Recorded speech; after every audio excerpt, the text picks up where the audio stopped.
Series from SunTrust Park right after this.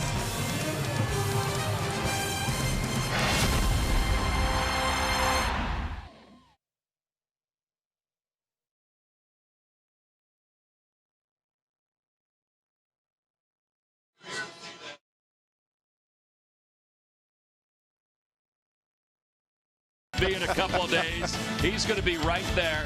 And the old knuckleballer, Bill Niekro, that's one of the many statues that are here at this ballpark. We mentioned $1.1 billion was the estimated cost. And look at the capacity. It's less than Turner Field, but the ball is jumping more than Turner Field. It is. That's another thing I'm really anxious to see is how the ball jumps. We heard about this. Some of the guys in early batting practice said they really liked hitting here.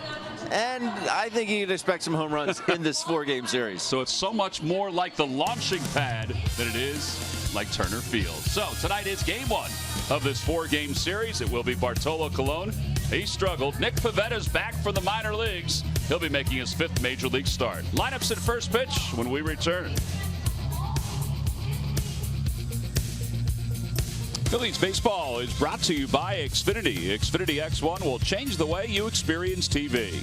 By Toyota. Find your favorite model today. Toyota, let's go places.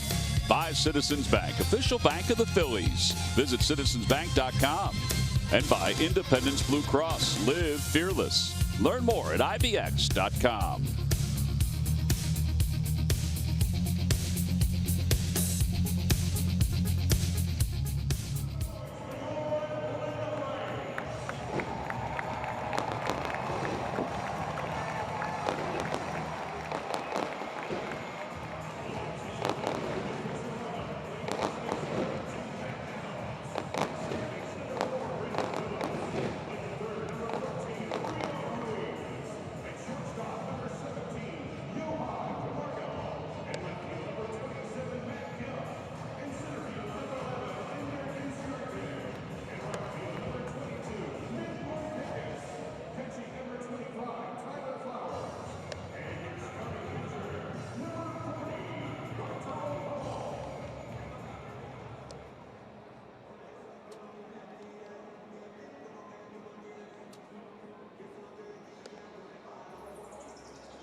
Well, back here at SunTrust Park in Atlanta, Georgia, we get set for game 1 of this 4-game series between the Phils and the Braves. Pete McCann and Matt Stairs, they had early BP today, so they know how the ball's flying out of here. Let's take a look at the Phillies lineup brought to you by Xfinity. Xfinity X1 will change the way you experience TV. So nothing really that different except for Andrew Knapp is doing the catching today instead of Cameron Rupp, and he is batting 7th. Nick Pivetta making the start for the Phils. They'll face Bartolo Colon, who's 2-6. With an earned run average of 6.99, he is ready to go. And so are we as Cesar Hernandez digs in. And the first pitch of the day is taken outside. We're underway, and it's 1 ball and no strikes.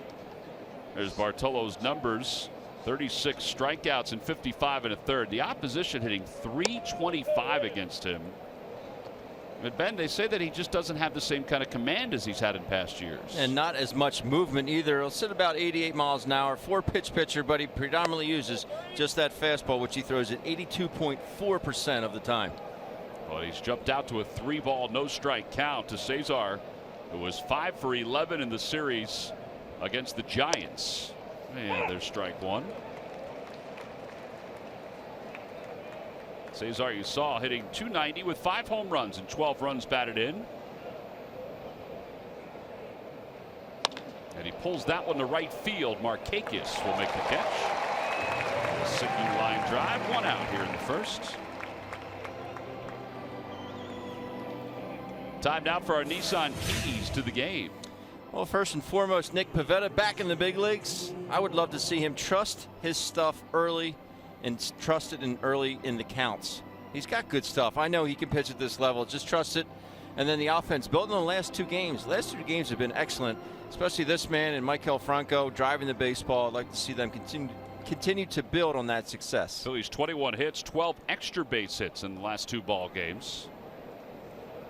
There is Odubel, 5 for 8 in the series against the Giants.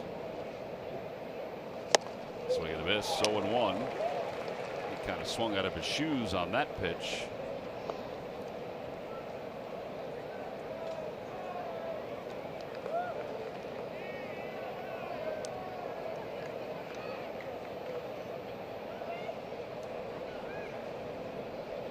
Odubel overall hitting .234 with 4 home runs.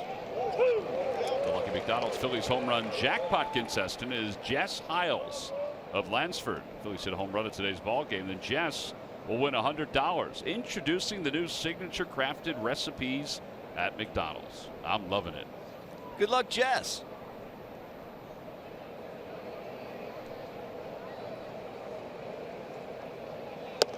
One and 2 to Odubel. Jordan Baker is the home plate umpire. He's taller than Ben Davis. Bruce Dreckman's over at first. Mike Everett's at second. And Ryan Blakeney is around at third. Just a little taller than you. Just a wee bit? Yeah, about 6 feet 6 inches. Off the end of the bat, flare down the left field line, and that's going to drop in fair territory. And Odubel with another double. That's his 17th of the year. Has been double happy. Wasn't pretty, but that long dart goes in there. Fair territory. A good swing right there. A little out in front. He kept his head down on it. 5 doubles now in 3 games for Odubel Herrera. The Phils have a runner in scoring position for Aaron Altair. Altair 0 for his last 9. His average has dipped to .283.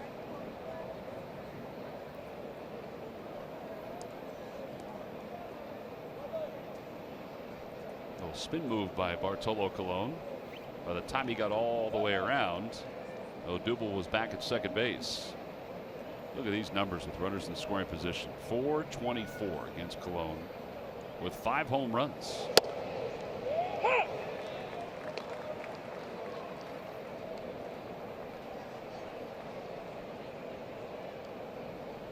Altair has 4 hits against Bartolo, who faced the Phillies earlier this year, and the Phils got 4 runs against him. Off the end of the bat into left center field, a base hit, and the Phils will take the lead. Herrera will score. It's an RBI single for Aaron Altair, and the Phils are on top 1-0. That runners in scoring position is going to grow after that hit. It's a good read there by Odubel. And from our vantage point, we're kind of set back and up high. Nice job of Aaron staying down and through that pitch, not trying to pull it. I think that's some of their offensive woes. Guys have gotten into making outs to their pull side. Stay up the middle. A lot of good things can happen. Tommy Joseph is now the hitter. We'll keep an eye on Aaron Altair over at first base. Flowers is 4 for 24, throwing runners out, and Tommy launches one deep down the left field line. If it's fair, it's gone. It is gone. A 2-run home run for Joseph. His 10th of the year. The Phillies lead it 3-0. It's looking for that first pitch cookie. He got it, and he went up into big boy land. Man. Well, right out of the chute, he has won $100 for Jess Hiles of Lansford in the McDonald's home run jackpot. Way to go, Jess. Boy, that's a quick bat right there.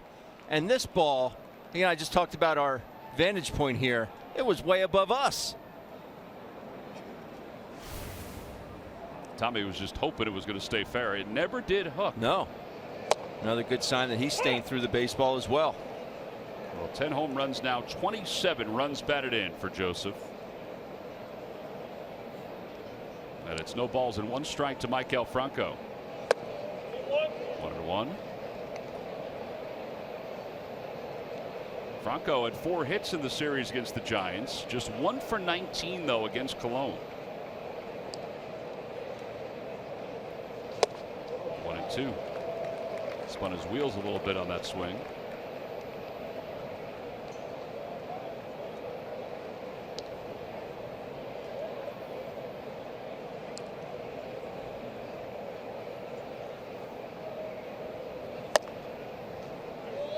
Bartolo, lifetime 235 wins and 168 losses. He's now allowed 13 first inning runs. His lifetime ERA had been under 4, but it's probably going to slip over that at some point, the way this season's gone for him. I don't know how they can keep running him out there. ERA coming into tonight's ball game at 6.99. His last outing, he only lasted 2 1/3. He allowed 7 hits, but they made a bunch of errors behind him. He was charged with 9 runs. 2 were earned. See where he is among active pitchers. He's sitting atop the leaderboard ahead of CC Sabathia.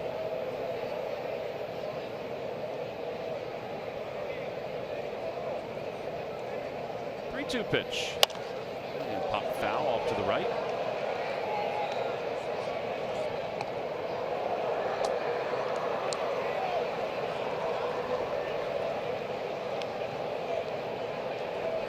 His earned run average after the 3 runs in this first inning, 7.44.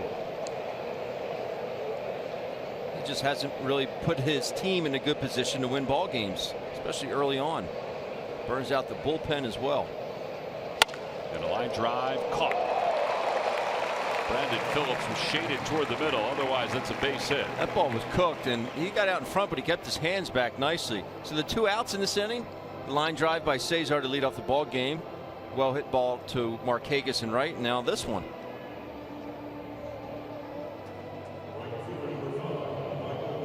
Well, Michael Saunders is now due up. Saunders was 0 for 6 in the Giants series, sitting .217. 6 home runs, 19 runs batted in.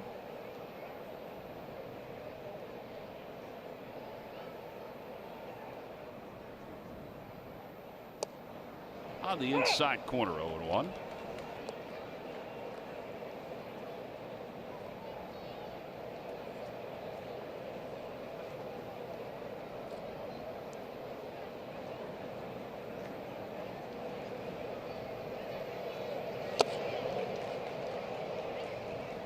Tonight's ball game is also available in Spanish. Just use the SAP button on your television or change the language through the menu on your cable box.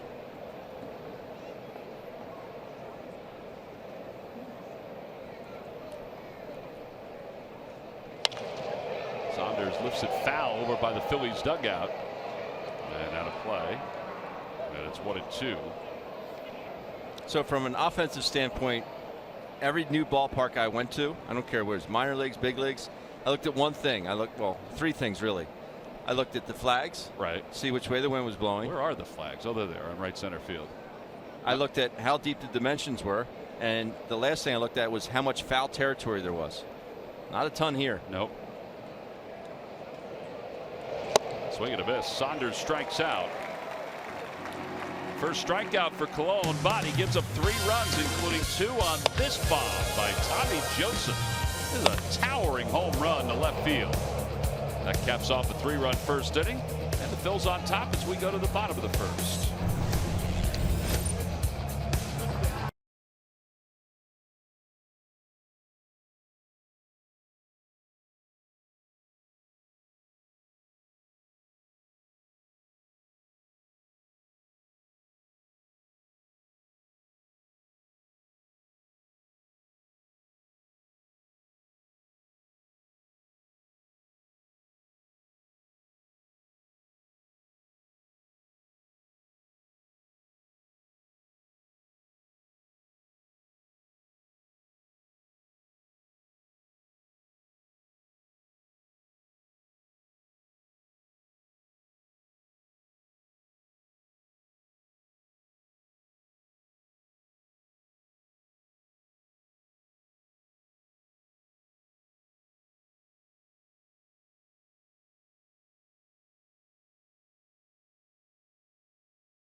Lineup.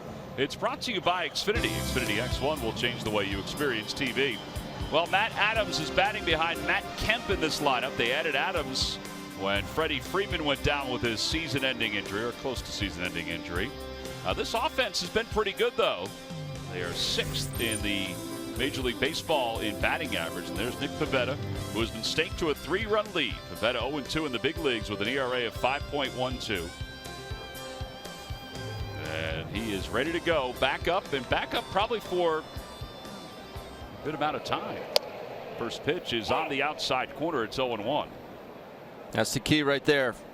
First pitch strikes. He'll sit about 94. Very good arm. He's got the stuff to pitch here, as I talked about, in the open. Change curve slider, but he needs to get the pitches per inning way down. Outside, 1 ball, 1 strike. Pivetta still has only 2 walks down to the minor leagues. He's added 2 more outings since the last time we saw him. But he's only walked 2, whereas in the big leagues he has 9 walks and a little less than 20 innings of work. A little low, and it's 2-1. Facing Ender Inciarte.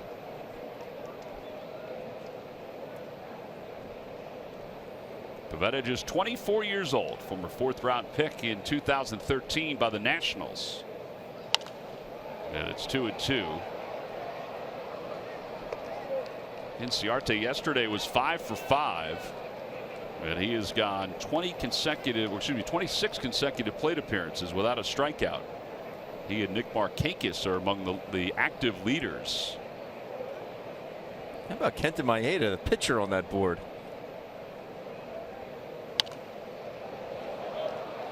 You know what that means, Ben, is that Pivetta's going to have to pitch to contact here.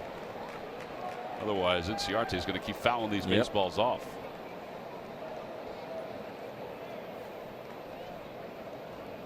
He had a good road trip. He had 351 on the road trip for the Braves. Moves his feet. 3 balls and 2 strikes.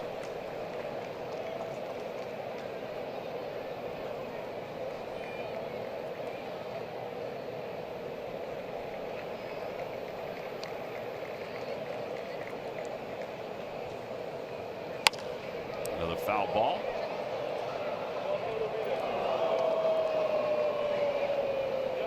Seven pitch at bats so far. Well, scattered thunderstorms around this area. In fact, there's some dark clouds that are rolling through. Oh yeah. 72 degrees. Very slight breeze. Outside, ball 4. And Pivetta issues the walk. And here's Brandon Phillips. Why is it so different from the minor leagues to the major leagues? He only walked 2 batters in 32 innings in the minor leagues. I just think he's so amped up for all these starts. He just seems like he can't get it and throw it fast enough. Well, Brandon Phillips is the batter. Phillips was 2 for 9 in the recent series against his former team. Not a bad year, hitting .290 with 3 home runs and 16 runs batted in.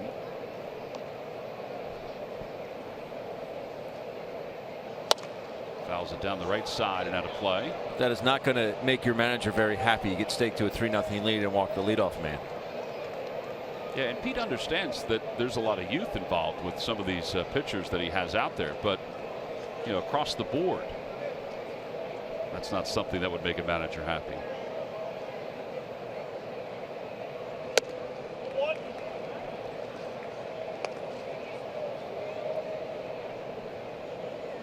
Just pushed that slider, got underneath it. It is 2 starts down at AAA since he went back down. He went 7 innings and 6 innings. He allowed 1 earned run in his first one and 2 earned runs in his second one. 1 ball, 2 strikes. Good adjustment.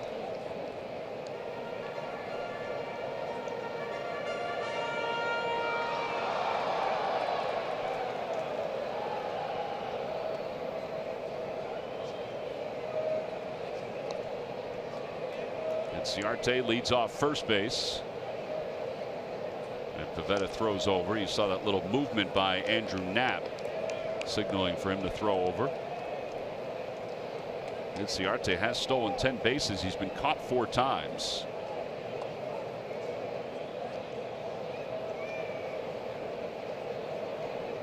little slide step. Off the hands, a base hit it to right field. Saunders will play it on a hop. Yeah, that'll put runners on first and second with nobody out.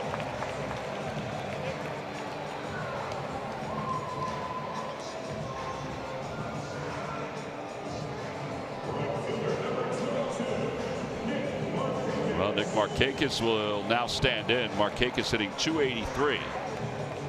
He has scuffled a little bit. He was 1 for 9 in the series against the Reds and 6 for 29 on the road trip.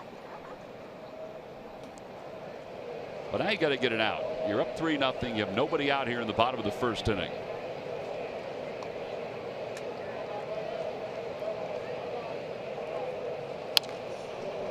One. Going up there hacking. Well, I guess with his fastball, he throws it 65% of the time. At least he does here in the big leagues. I guess they figure, particularly from a first pitch standpoint.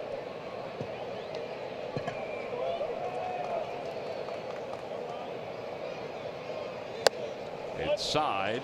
1 ball, 1 strike. I would have that approach against him. Doesn't mean you always have to swing. No, that's. I think they're having a good approach against Bartolo. In fact, you know what you're going to get. You just have to pick out a side of the plate until you get to 2 strikes. Just because you know what you're going to get doesn't mean you have to swing at it if it's not your pitch.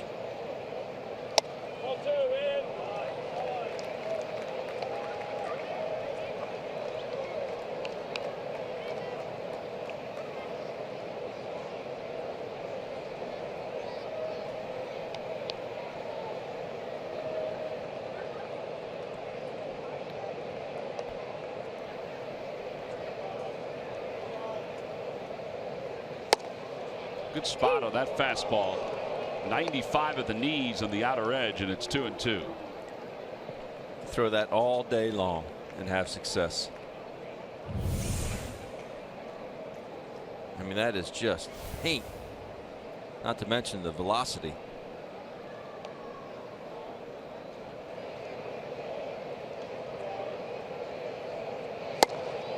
And a strike 3 call. 94. Jordan Baker giving that, I don't want to say low strike, but giving that strike right around the knee area. And this is where you want to make a living, right there. Absolutely. Took a little off on that one. It's a 94. Well, Matt Kemp is having a fantastic year. 8th in the league in hitting at .335. 10 home runs, 30 runs batted in. He's 5th in the National League in batting average.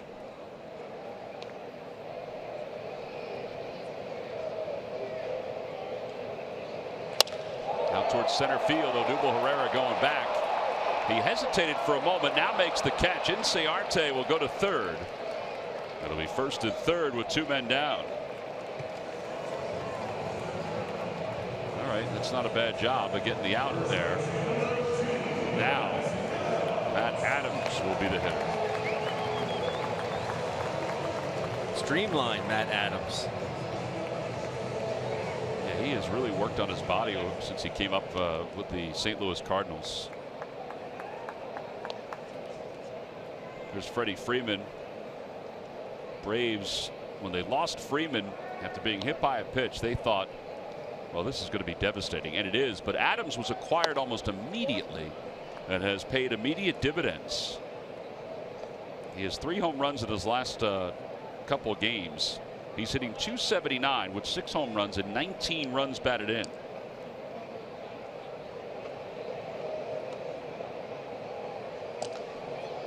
Braves were 15-21 when they lost Freddie Freeman, and they are 9-9 since they have acquired Matt Adams. It's not too shabby. Freeman was having an MVP kind of year, hitting .341. He is still among the league leaders in hitting. Popped up. Maikel Franco will give it a look, and it's out of play. 1 ball and 1 strike. Here's the injury to Freddie Freeman. Now, this not only caused some bench clearing madness, but also some hit by pitches throughout the course of that series. He's one of those guys that I know it benefits the Phillies by him not being in the lineup, but he's a guy that you pay to go watch play. Does everything right, plays every day, hits lefties well. 1-2 to Adams. Plays a very good first base as well. He's an excellent defender. Matt Adams, pride of Slippery Rock University. And Ciarte over third, and Phillips at first.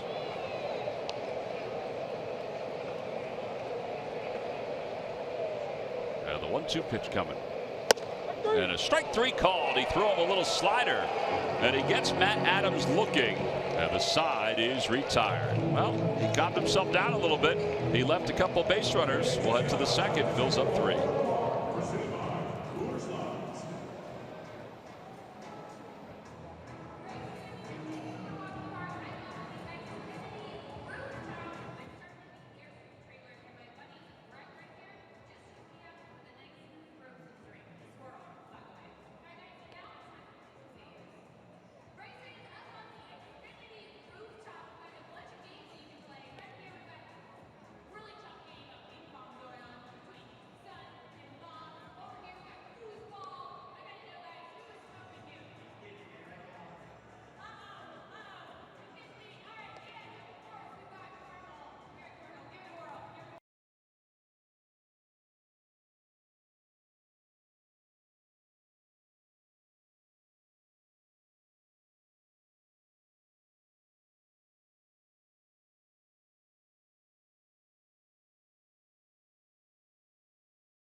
One 1-0.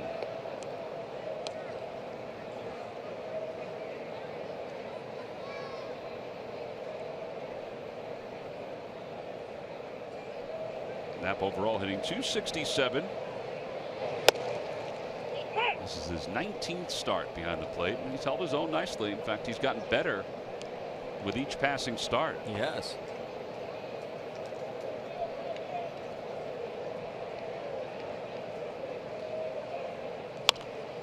Pokes it foul, and it's 1-2. Andrew, very good sense of the strike zone. Doesn't chase a whole lot of pitches outside of it.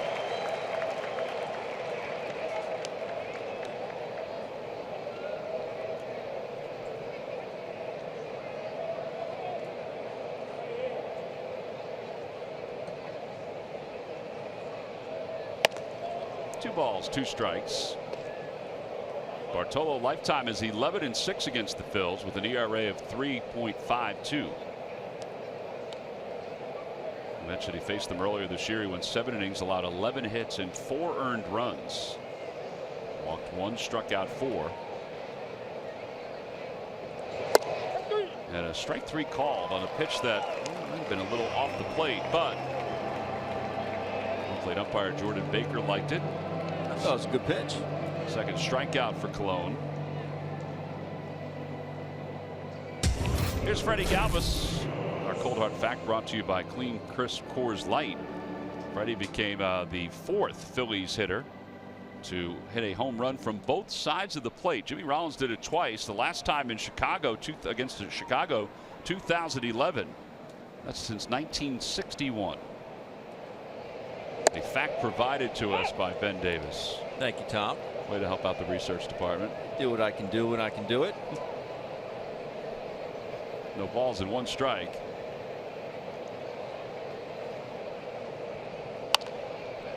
Freddie was saying today that it is something he's always wanted to do, but he said obviously has never tried to do. I thought it was pretty. I think he thought it was pretty cool that he was in the same vein as Jimmy Rollins. 0-2 pitch to him, and he pokes it foul. Number 30, Steve Jeltz.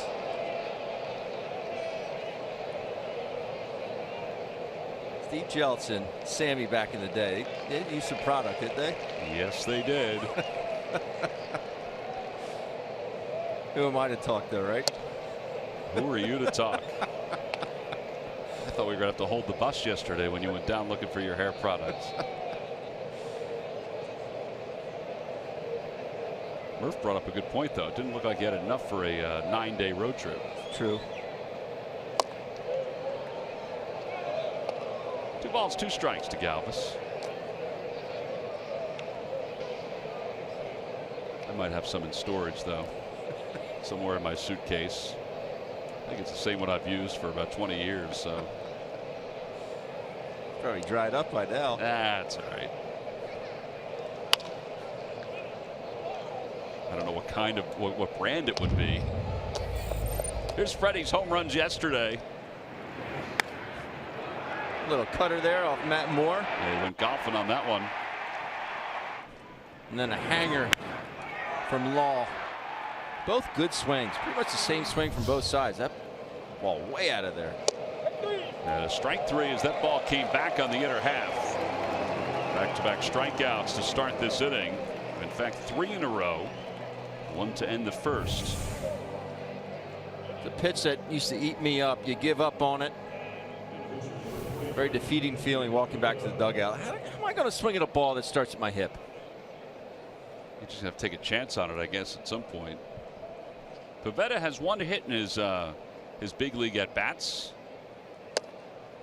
And it's 0-1 to him.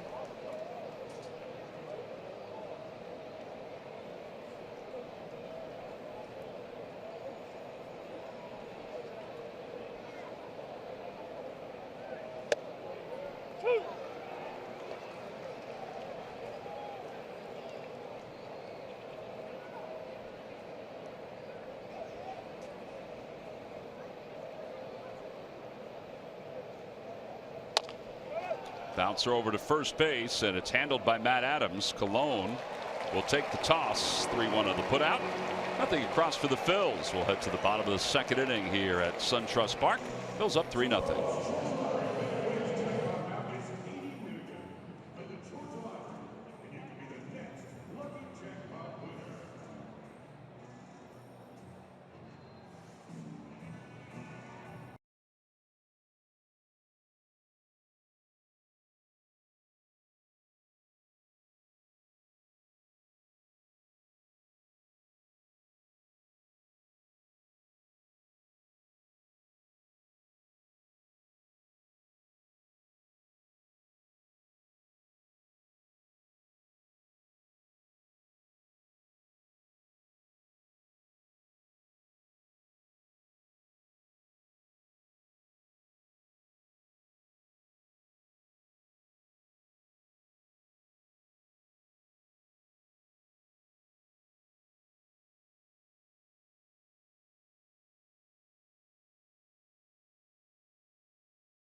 and home run at Turner Field. The Braves thought it was kind of funny that they're closing Turner Field, a place that they had played in for so many years, and they weren't playing the Phillies or the Mets or the Nationals. They were playing the Detroit Tigers in the final game.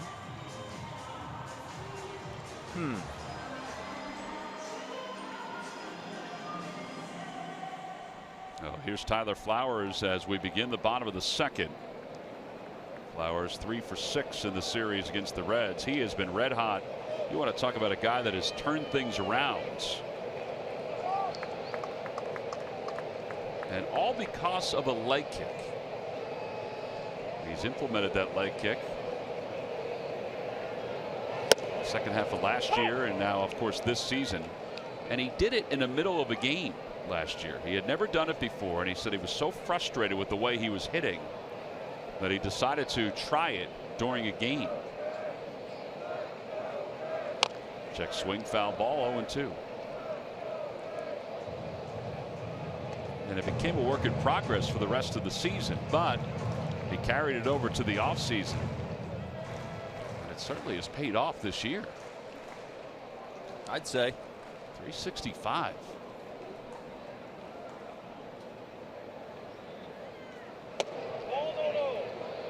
The Braves went out and got Kurt Suzuki. I just was under the impression that Suzuki would get the majority of the playing time. Yeah, he's essentially been the backup, the true backup.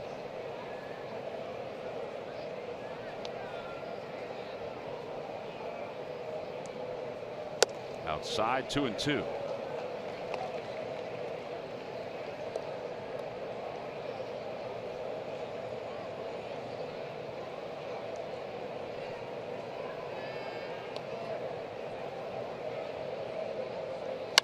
Got a liner out to right center field. Odubel started in, but was able to recover and make the catch. Line drive to center field, one away. Rio Ruiz is coming up. Let's check in with Murph. Murph, where the heck are you? Well, I'll tell you, I'm out here in right field, and I'll explain where I am in just a couple minutes. But first, let's talk a little bit about what's different, not just the ballpark, but what's different about these Atlanta Braves this year. They've kind of found their power stroke. And, you know, when you compare it to last year, it's really kind of remarkable. They've hit 56 home runs so far this year through 54 games. Now, that's still near the bottom of Major League Baseball. But through 54 games last year, how about they had 22 home runs at this point last year? So they've more than doubled their home run output. In fact, they're on pace to hit about 168 home runs this year. That is much different than a year ago, and that's even with Freddie Freeman missing in the last couple of weeks in this lineup. So it has been very impressive. They've actually had home runs in 5 straight games. And, you know, this is a hitter-friendly park, they say. You know, it's certainly early to tell. But 21 of those home runs, 21 of the 56 home runs have been here at SunTrust Park. And we got to talking to Matt Stairs before the game today. They had early batting practice, and I was asking him, I said, what'd you think? Was the ball flying here? He said, Murph, let me tell you, not only was the ball flying here, he said, I got into the batting cage. I took a little early BP, and Stairsy hit 3 out of here in early batting practice. So I guess the ball does carry. Not that Matt couldn't hit it out of other parks, but I guess the ball's carrying pretty well down here in Atlanta, guys. Surprisingly, the opposition has hit more home runs than the Braves, even with all of their success. But I think the personality of this ballpark will continue to evolve. I remember after the first several games, I saw somebody tweet out to somebody from the Braves, are they thinking about moving the fences back already? I think you got to let the personality sort of evolve for a while, let right? it play out. Out toward left field, Aaron Altair on the run, and it's over his head and off the top of the wall. And Camargo will pull into second base with his second double of the season. Pretty good opposite field power there. It almost goes out. Now the home runs that have been hit so far by the Braves here at home. Now a majority of them, I mean, it's dispersed throughout, but there's a lot more that have gotten to right field. In fact, there are 10 more home runs that have been hit to the right field area where Murph is sitting, and then over about 50 feet or so, compared to the left field side, the same distance from the foul pole to the to the gaps. That's where they say it's sort of a wind tunnel, where the ball is carrying out, is out toward right field a little bit more. Here's Bartolo. 0 for 13 this year.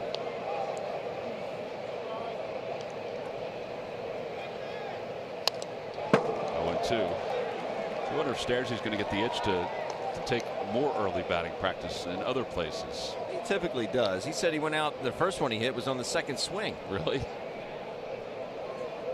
It's like riding a bike. I'm sure he stretched beforehand. Oh, yeah. Well, we'll talk to Matt coming up in a couple innings. We'll ask him about it. Bartolo hits it out toward left field. Aaron Altair comes running in. And the inning is over. No runs, 1 hit, and 1 man left in scoring position. We're through 2. Phillies 3, and the Braves nothing.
Cesar lined out his first time up.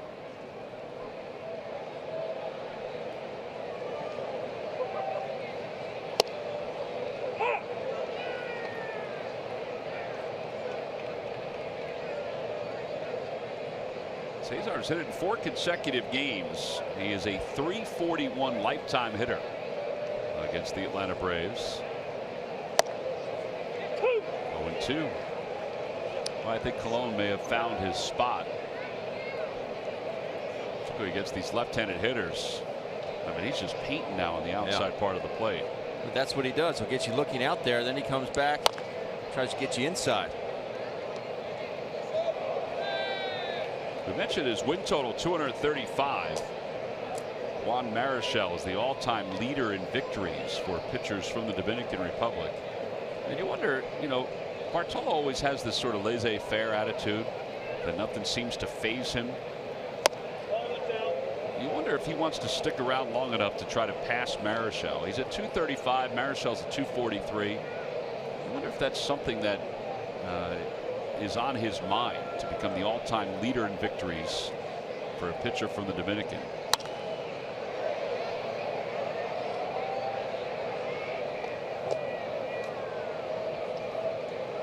He is the active leader in victories against the Phils with 11. And considering that he was in the American League for a long time.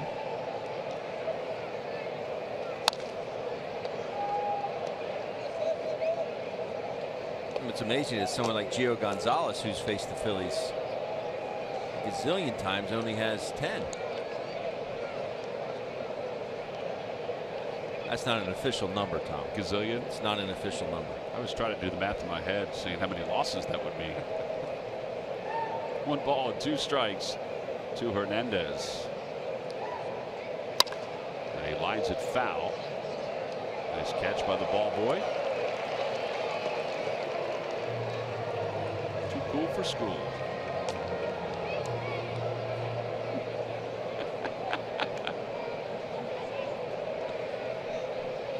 Here comes the 8th pitch of this at bat to Cesar.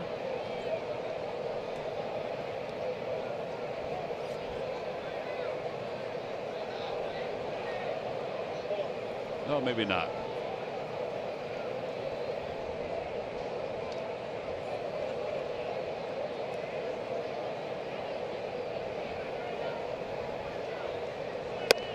And a strike 3 called right down the chute. That's 4 strikeouts now for Bartolo. I guess that's what you're talking about. You know, Cesar may have been looking for something either in or out. And he took a little off that 2-seamer.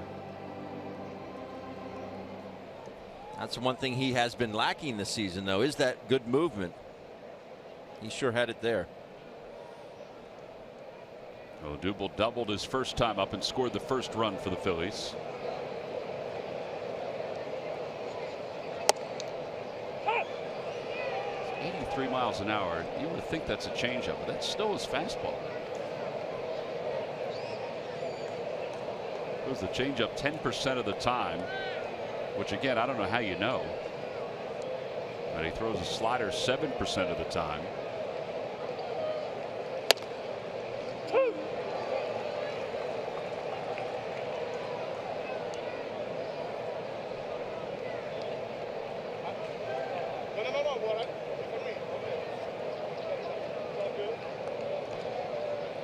I guess Odubel must have said something, and Jordan Baker may have thought he was complaining about the strike call.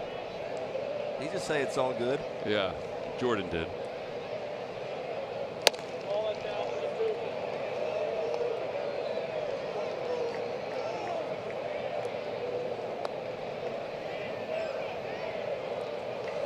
"50 pitches, 36 strikes, 14 balls."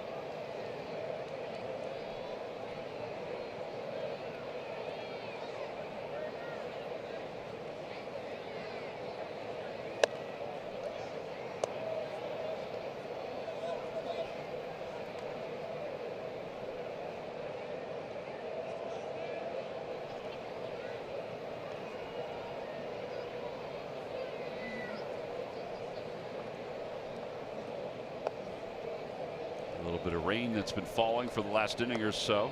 Not that hard. It's caused a little bit of mud out there. I think we're going to be fighting the rain the next couple of days. Inside, 3-2. He's got to come back with that 2-seamer now, right? The one that's going to come off his hip. Yeah. Aaron Altair waits on deck.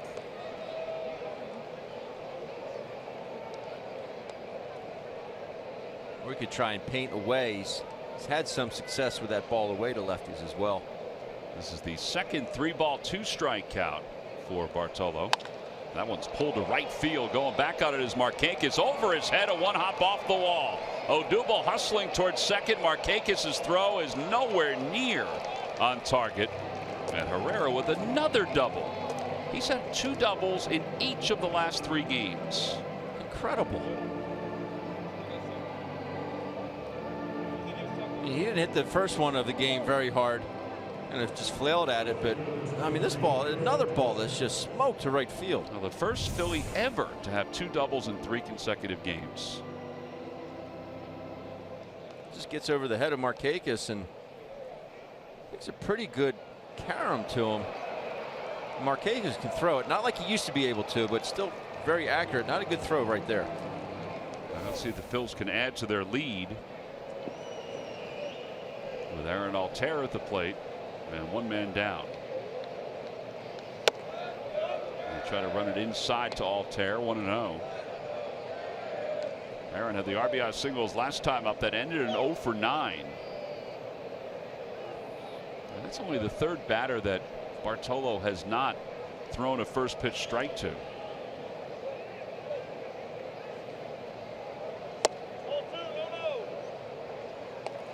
Ben, I don't know if you heard Jordan Baker or not, but he said ball 2, that's a little low.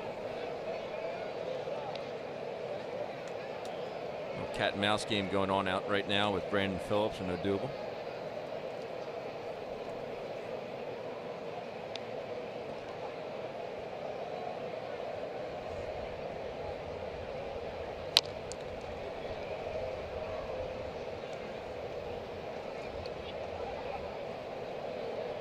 I don't know if that's the 2-0 pitch that Aaron Altair was looking for. Just got into that 2-0 count. Well, he's going to give me something good to hit here. May have been ball 3.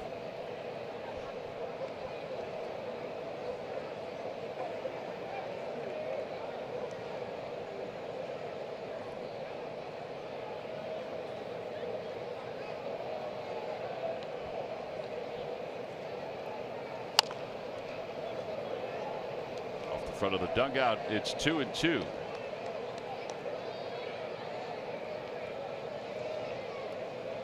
I think it scared Larry Boa.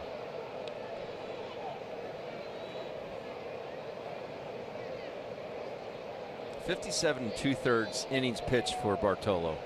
81 hits thus far. That's a lot of base runners. Wow. He's not going to walk a lot of guys, but that's still a lot of base runners.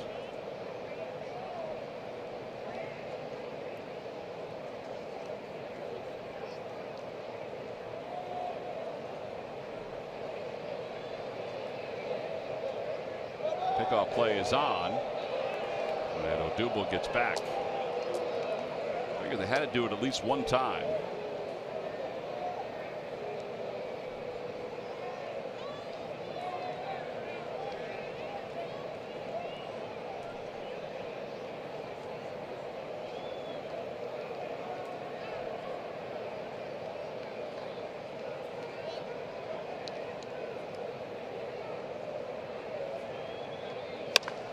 Fly ball left center field. It's not deep.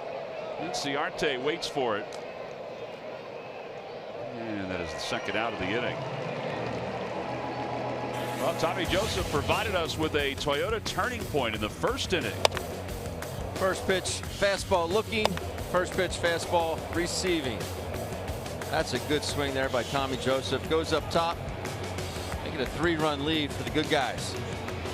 That was your Toyota turning point. Tommy Joseph now with those 10 home runs. That's tops on the Phils. He's 2 more than Aaron Altair. See if he can give himself a couple more or give himself another RBI here. 10 home runs, 27 runs batted in.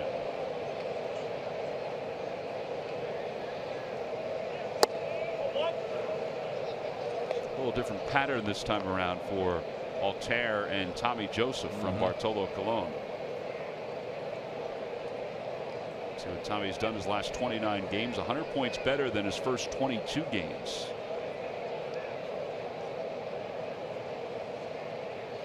That one's pulled. That's a fair ball down the left field line. Odubel will coast home, and Tommy Joseph on his way to second base, and he will get there sliding. An RBI double, and it's 4-0 Phils. It's amazing what you can learn just by watching. Just mentioned it, Tom, how he attacked Aaron Altair. Completely different from his first at bat. Tommy, I guarantee, was looking inside right here. Goes 1-0. First pitch in. They try to go back in there. Tommy turns and burns. It's down the left field line. You learn an awful lot by watching. Michael Franco lined out his first time up. He lined it right back to the middle where Brandon Phillips is standing.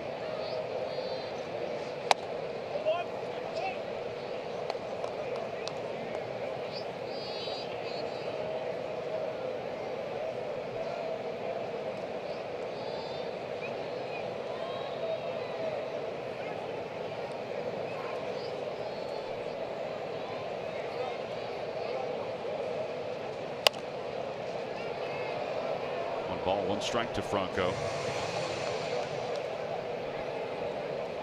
He was discussing Maikel Franco today in his bull session with the media and discussing some of the swings that he's had the last couple of days. And he said, I'm like everybody else. I'm hoping that what you saw the last couple of days is going to mean permanent success for Maikel as the rest of the season moves on. He said, I do think that he's making adjustments.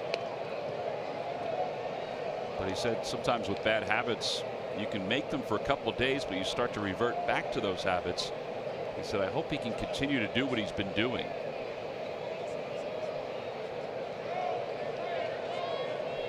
2 balls, 1 strike to Franco. Pickoff play is on at second, and Tommy Joseph is out, and hopefully he's not hurt. He went right into the leg of Brandon Phillips, and hopefully Tommy's hand and his digits are okay. He looks like he's in a lot of pain. A run does score. The Phils lead it 4-0. We'll be back with the bottom of the 3rd.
Or visit DelvalHondaDealers.com. And by WB Mason. Who bought WB Mason for fast free delivery? Nobody does it better.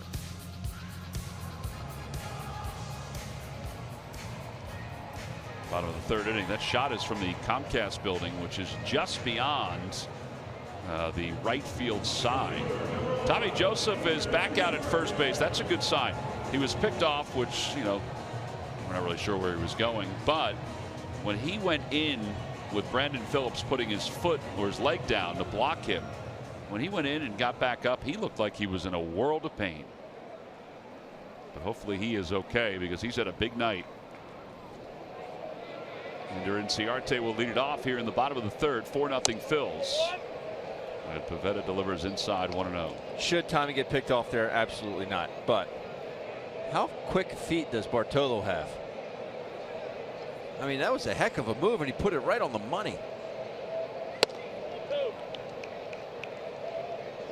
Here we go. Take a look here. I mean, this is just quick feet. Throws a dart.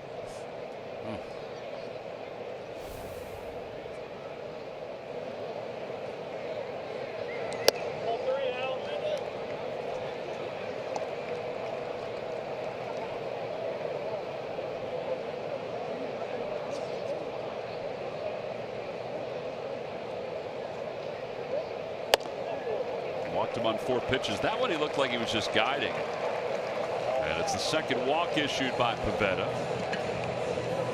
And Brandon Phillips is coming up.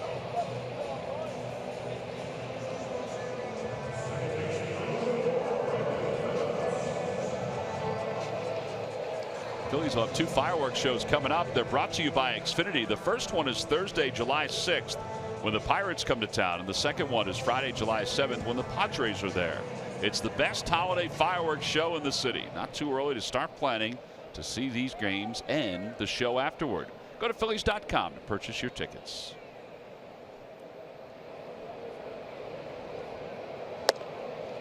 No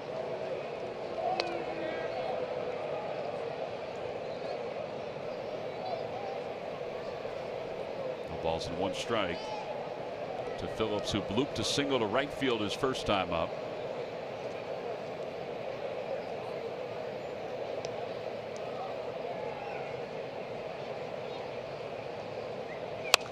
Popped it up foul. Good fastball in the hands.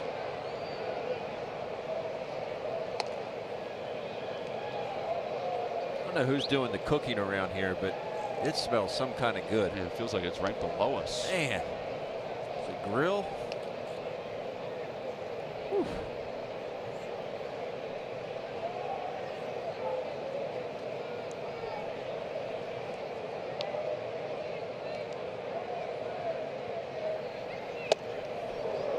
Two, a slider that just didn't slide.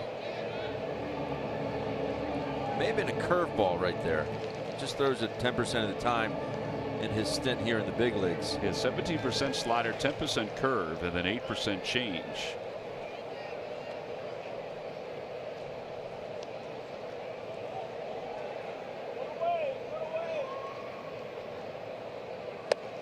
Trying it again.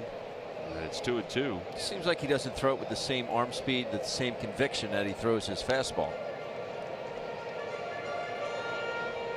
Like he's trying to make it break instead of letting it break.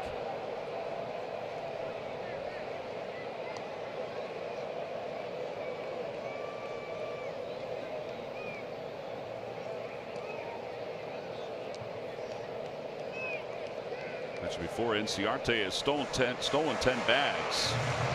He's been caught 4 times.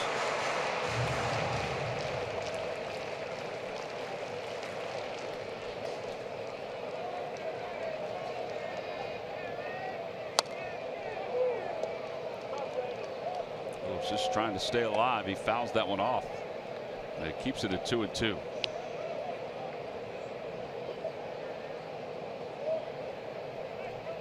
Braves have been pretty good, though. Over the last 20 games, they're 11-9.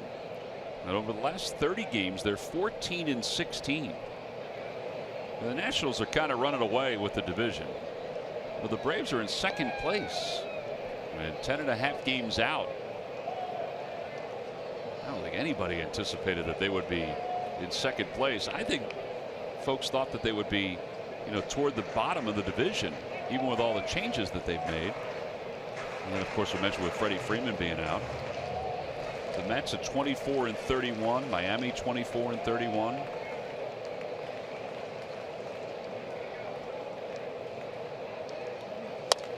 Off the end of the bat, out towards shallow center, and Cesar is there.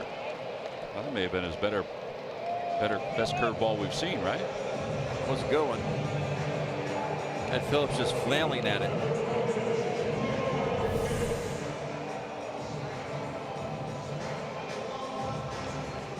Had a little more tilt, a little more depth to it. He's spending an awful lot of mind to Inciarte at first base. It's 4-0 right now. I'm not saying he won't steal, but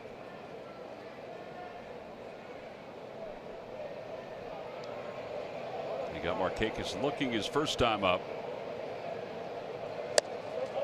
In reality, that was probably the biggest at bat of that inning, because there were first and second with nobody out, and he was struggling to find command and was able to get the strikeout looking.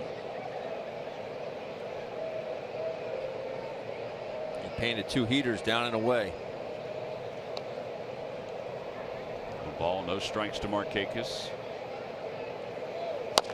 Bouncer to first base. That's a foul ball.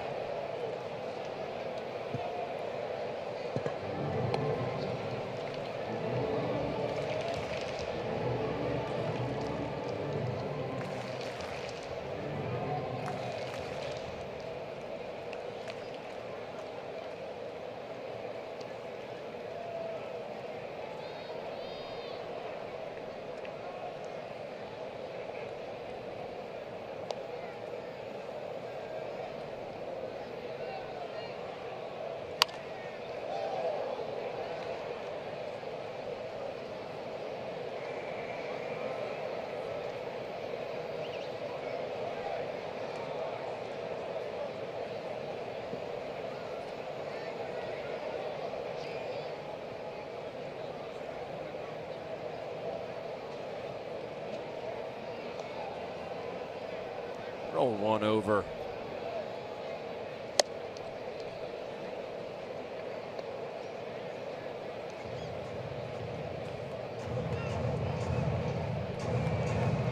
Get that pitch kind of a little more manageable.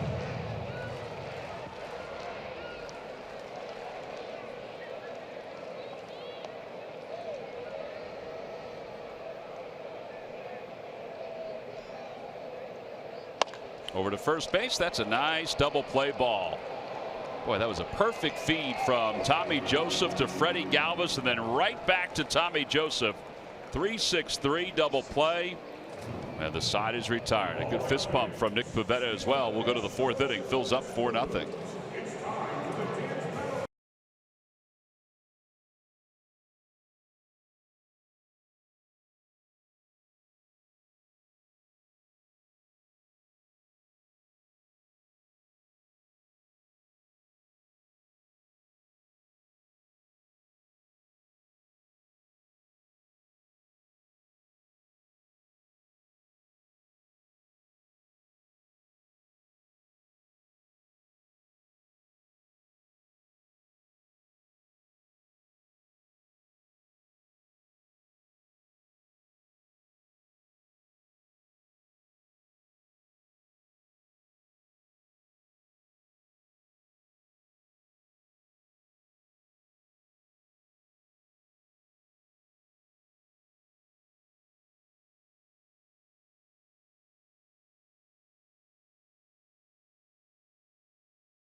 On the money.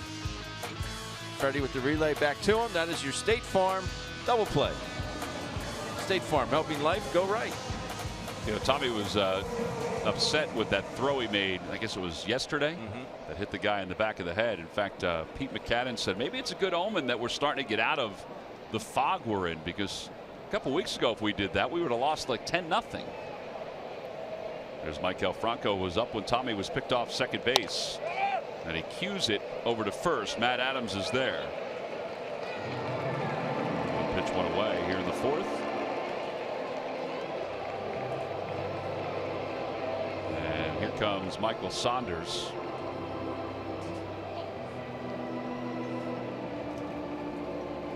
I have to say, you know, this new ballpark, which is about 11 miles from downtown, there's not much that's similar to Turner Field. You know, we saw when Busch Stadium closed and New Busch Stadium opened, the playing surface and the backdrop looked almost exactly the same. I think the one thing that stands out that's similar is the big video board in center field, but even that's bigger.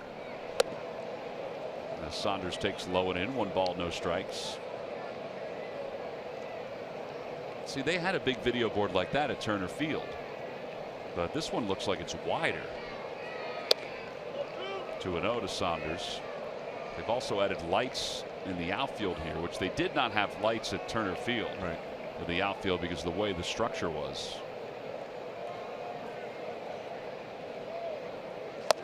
Swing and a miss. 2-1. The chop house is back, but it's again different than Turner Field.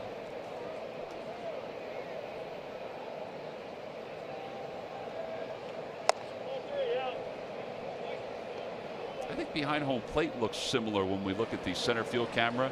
I mean, not exact. That area is obviously brand new. They didn't have anything like that at Turner Field. Turner Field was somewhat of a cookie cutter kind of facility. As Saunders draws a walk. Hey, Tom, I think you're exactly right. When you look back from, center field or right field and you look back towards home plate, I think it has a very similar look to Turner Field. But when you turn around and look out towards the outfield fences, it obviously looks different. Hey, you mentioned the Chop House. That's where I was when I was talking to you guys before. Coolest feature in the Chop House?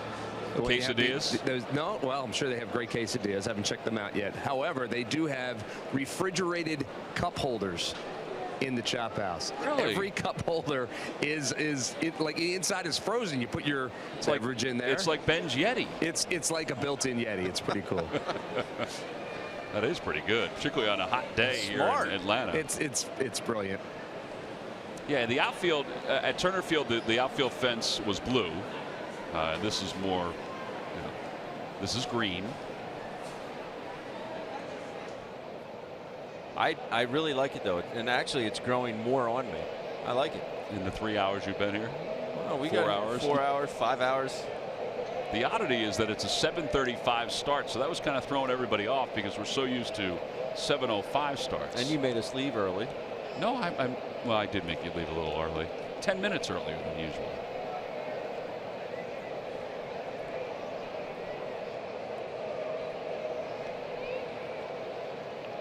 Knapp takes strike one, 0-1. With one out and a runner at first base. And the way we got to the field, all of a sudden it was here. It was just here. It just appeared out of nowhere. We took no highways. We went back roads, and then there was the stadium. Through neighborhoods and giant mansions.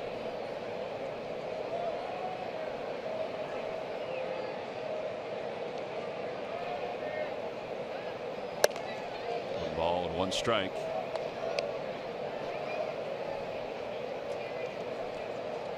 Well, the other part of this facility that if you come down, and I ran into a number of Phillies fans who have come to watch this series.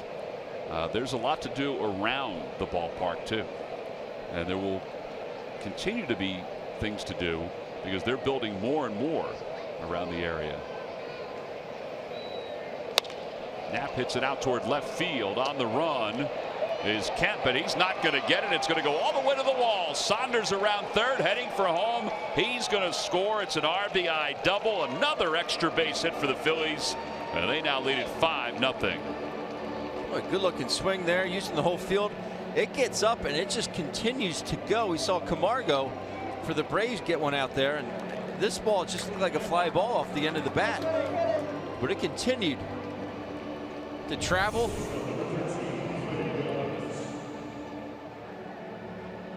Good looking swing there. He cut it just a little bit, but still was able to get it out right on the edge of that warning track. And the walk scores, Tom. Yeah, the one out walk by Saunders. And now Freddie Galvis with a runner at second base. 5 runs on 6 hits now for the Phils. 5 of the 6 hits are extra base hits, 1 home run, and 4 doubles so far for the Phillies tonight. Just love the approach of these hitters.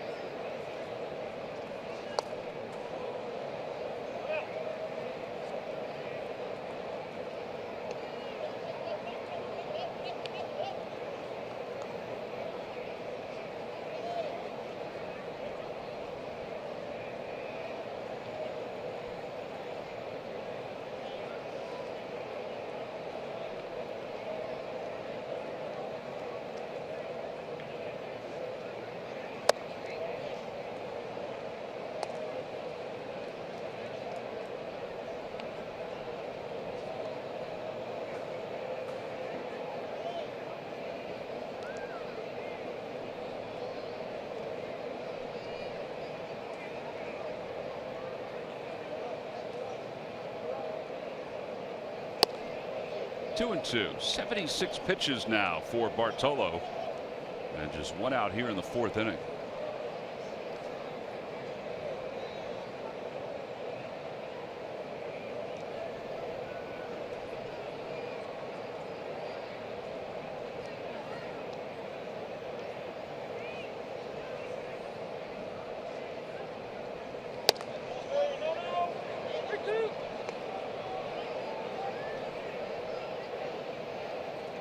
would think the Braves are going to have to get somebody up in their bullpen. He's starting to look like he looked in the first inning, where he's having trouble even commanding the strike zone. And just as we said that, there is a lefty that's up and throwing. Sam Freeman, as Freddie Galvis draws a walk, second walk of the inning.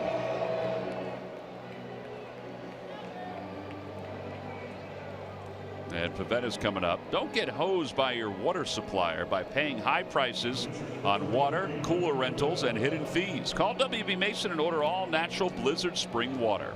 Available in 5-gallon bottles and small packs at a price you will love. Exclusively from who? But WB Mason. There's Sam Freeman, the lefty that's warming up.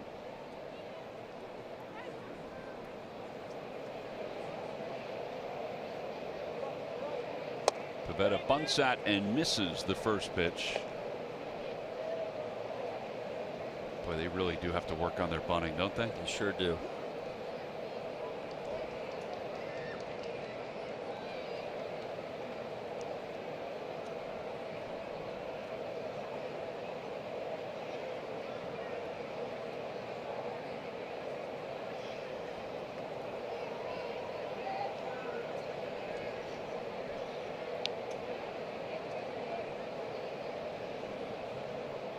At a bunt and to the right side, fielded by Matt Adams. Well, that's a good one. Sacrifice is successful. So 3-4 on the putout. And back to the top of the order, Cesar Hernandez is coming up. You know, we mentioned the success the Phillies offense has had in the last couple games. Well, now you couple it with today. Last 3 games, 27 hits, 19 runs. The previous 12 games, they had 22 runs. It's got to make Pete happy. It's going to make his boiler settle down a little bit, too. Yeah, it will. Cesar's 0 for 2. He's lined out and he is struck out.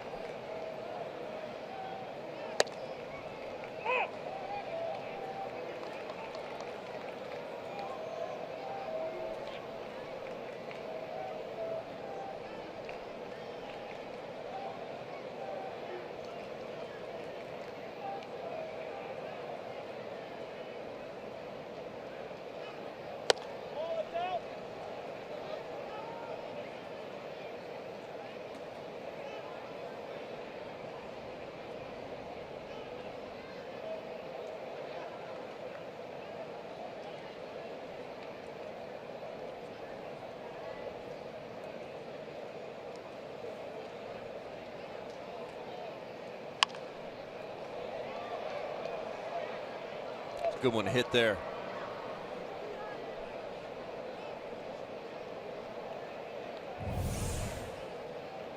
Flowers is set up out over the plate.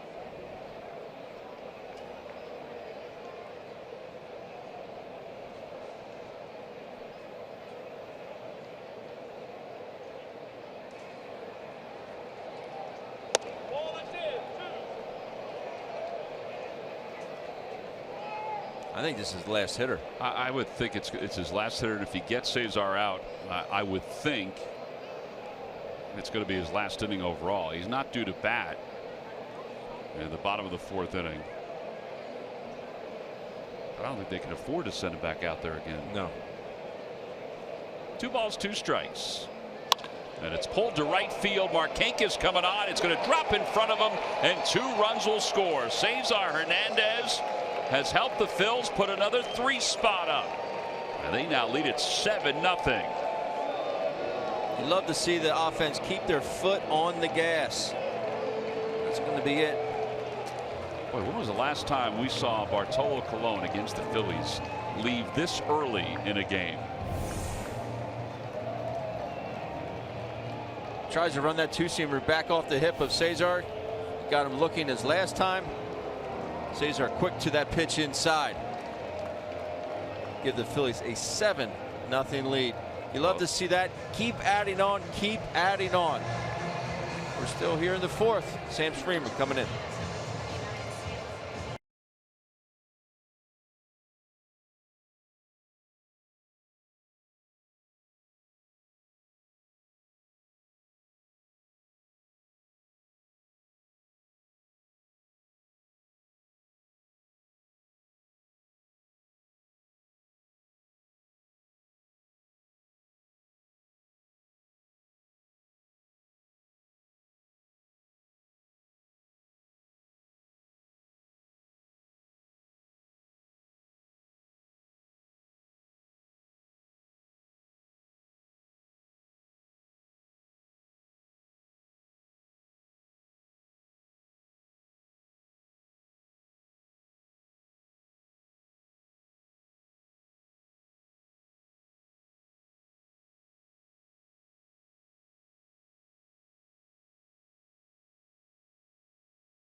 better than ever. Watch every out-of-market regular season game live on over 400 supported devices. Plus, get a free subscription to At Bat Premium, the #1 app for live baseball. Blackout and other restrictions apply. Visit MLB.tv for details. Well, this has been as good a first 4 innings in a game the Phillies have had in quite some time. They've scored 7 runs on 7 hits against Bartolo Colon, who was responsible for the runner at first base, but he has not been the same Bartolo Colon this year. Odubel Herrera with 2 doubles and 2 runs scored will be the hitter. Now 18 doubles on the year.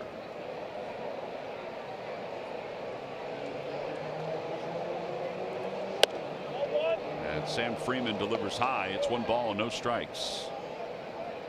Freeman, a 1.38 ERA. This is his 10th game.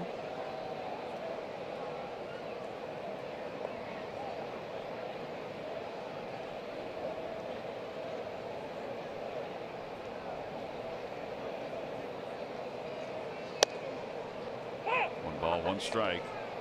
With his 2 doubles tonight, we mentioned it gives him 18. That ties him with Ryan Zimmerman for the 2nd most doubles in the National League. Nolan Arenado, he leads the way with 19.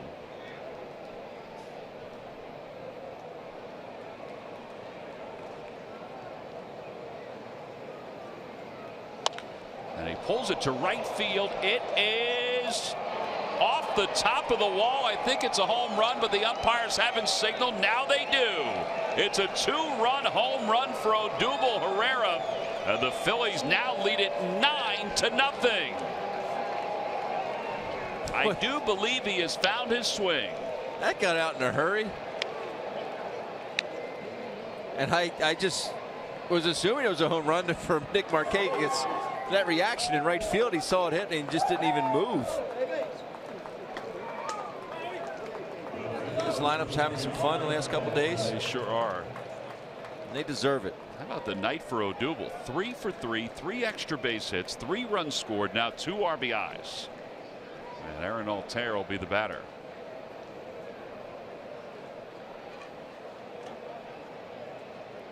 Bruce Streckman is the first base umpire, and he went down the right field line. He saw the ball hit off the top of that wall, which is a home run, according to the ground rules. And then he looked over to the second base umpire, and the second base umpire had no idea. And then he finally just put his hand up and then sheepishly started to circle it. I think he was just looking at Markakis. Honestly, I mean, Nick wasn't moving. Well, this is a new ballpark even for this umpiring crew. There's Mike Everett. He's the crew chief. And this umpiring crew took a stroll around the ballpark before the start of the game in their street clothes, just to kind of take a look at the nuances of the ballpark. They had not been here, and this is only the 23rd home game for the Atlanta Braves.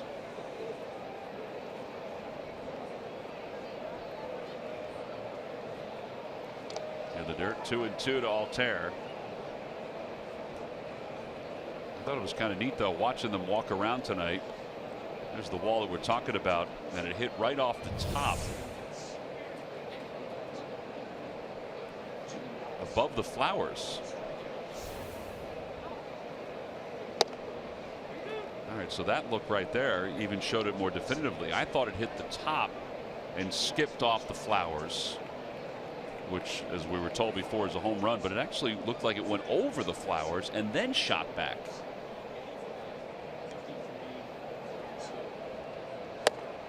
At ball 4, Altair walks.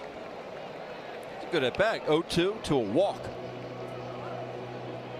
Very good at bat. Good peepers.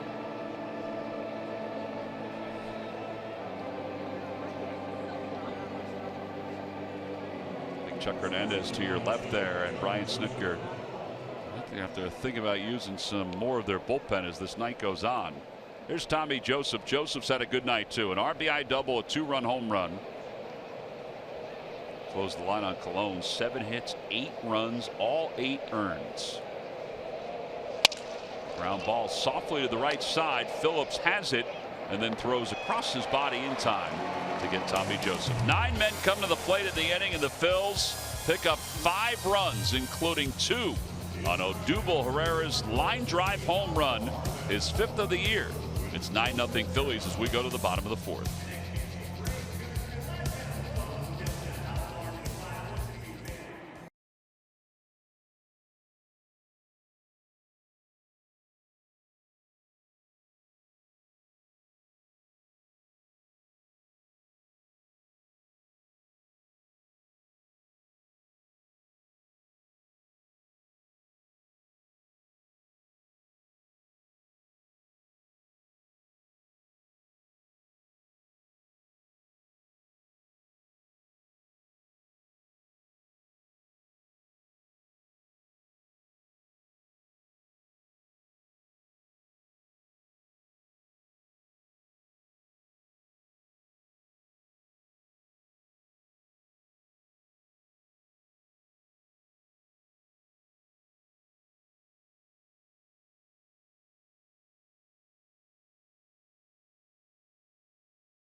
Pavetta's got a pretty comfortable lead to work with as he faces Matt Kemp.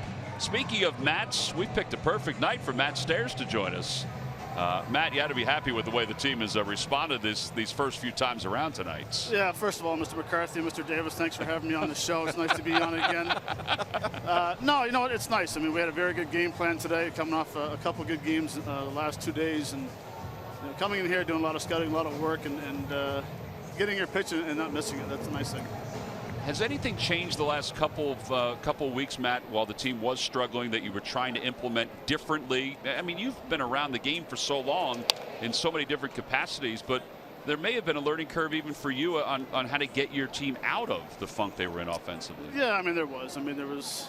You know, a lot of different things we do in the cage. You know, a couple different drills. You know, some guys were just doing some top toss. Weren't allowed to do any more TU work. You know, certain things like that. I started throwing batting practice. Maybe that helped a little bit, making them, you know, look for certain strikes and certain counts. But, you know, it's just one of those things where, you know, I think our approach over the last couple of days has been, you know what, in batting practice, attack the baseball and hit where it's thrown in batting practice. I think that's the biggest thing right now is that a lot of times we work on hitting the ball to right field and we get in bad habits. But over the last couple of weeks, you know, when we did struggle, you know, the boys are still in there swinging a lot of pitches, taking a lot of swings and watching a lot of videos. So it's paid off right now. What I'm noticing the most, Matty, is the fact that they're making less and less outs weekly to their pull side. And that's, I mean, it's really just driving balls the other way, using the whole field. I love to see it. Well, and it's a great point, Ben. And I think the biggest thing for us is that we got away from our strength. Early in the season, the first 5 weeks, we worked the count. We were stubborn hitters. If we were fastball looking in, we didn't swing at the fastball way or the off-speed away. For 2 weeks, we decided to do too much. We tried to hit both sides of the plate. I think that's the reason why you saw a lot of chase swings that weren't very good. We're back to now where, you know, let's pick one side of the plate or the other. We can't cover both sides, especially nowadays, guys throwing 96, 97. You can't hit the fastball way and the fastball in. You need to pick a side and make the adjustment afterwards. So it's been, again, we've worked a lot. We worked very hard over the last couple of weeks. It didn't show forth, but you know, it's not a lack of effort. These guys are in the cages for 3-4 hours a day, taking 2,000 or 3,000 swings a day, and I mean, it's amazing. And then it's nice to see that hard work's paid off over the last 3 days so far. All right, let's talk about some of the individuals. I mean, obviously Odubel's had himself a heck of a run. You don't want to jinx anything, but he's the first Philly ever to have 3 straight games with 2 doubles. And more than anything, the swing has flattened out, and he just seems to be hitting better pitches right now. Well, you just said it, Tom. He's the guy that. You know, for the first 5 weeks when he was struggling down to 217, he was trying to hit everything. You know, if you asked him what his pitch was, he would just say probably a ball. You know, a ball being thrown out of his hand. You know, now the last couple of days, again, we've worked a lot. We went back and watched a lot of film. You know, Juan Samuel, I did a lot of research on watching his swings over the last couple of years, made some adjustments. And these guys are so open for it. You know, they're willing to listen, go in there and watch the film. You know, film and video. You know, the film doesn't lie. I mean, you can go in there and watch as much video as you want. And once you start seeing things, okay, well, maybe I need to get my hands down lower. But again, his pitch selection is very good over the last 3 games, which is a nice stepping stone right now. The plate discipline for Tommy Joseph, Matt, I think has improved greatly as well. But he seems, I mean, he's a big guy, but he's got a pretty tight swing. What does he really change to tighten it up even more? Well, I think the biggest thing for Tommy is just being relaxed at home plate, lowered his hands a little bit. You know, remember Tommy used to have the arms up at a 90-degree angle, and now he's kind of jumped on the Aaron Altair hands down low, which I'm a firm believer that hitters should. It just helps you relax and get your hands back and be able to get to the baseball very quick. And you know, Tommy, again, he's a guy that he's picking his strengths. You know, right now he's looking for the fastball down or the fastball in or whatever he's looking for. He's not missing it, which was nice. He had an unbelievable month in May. You saw the home run he hit earlier. I was really glad to see him attack the first pitch off of Bartolo Colon and hit it the second deck. So again, it's coming down to pitch selection and confidence. You know, the confidence is nice. How much have you learned, Matt, in your first 2 months, regular season? I mean, first 3 months really because of spring training. How much have you learned as a hitting coach? Well, I learned that when Larry Bow was down there, I come down here. No, you know, I think every day we talk. All the players, I have a great relationship. We talk, and you know, it's you're always talking. You're always trying to understand and learn from everyone. That ball went off the body of Nick Pivetta.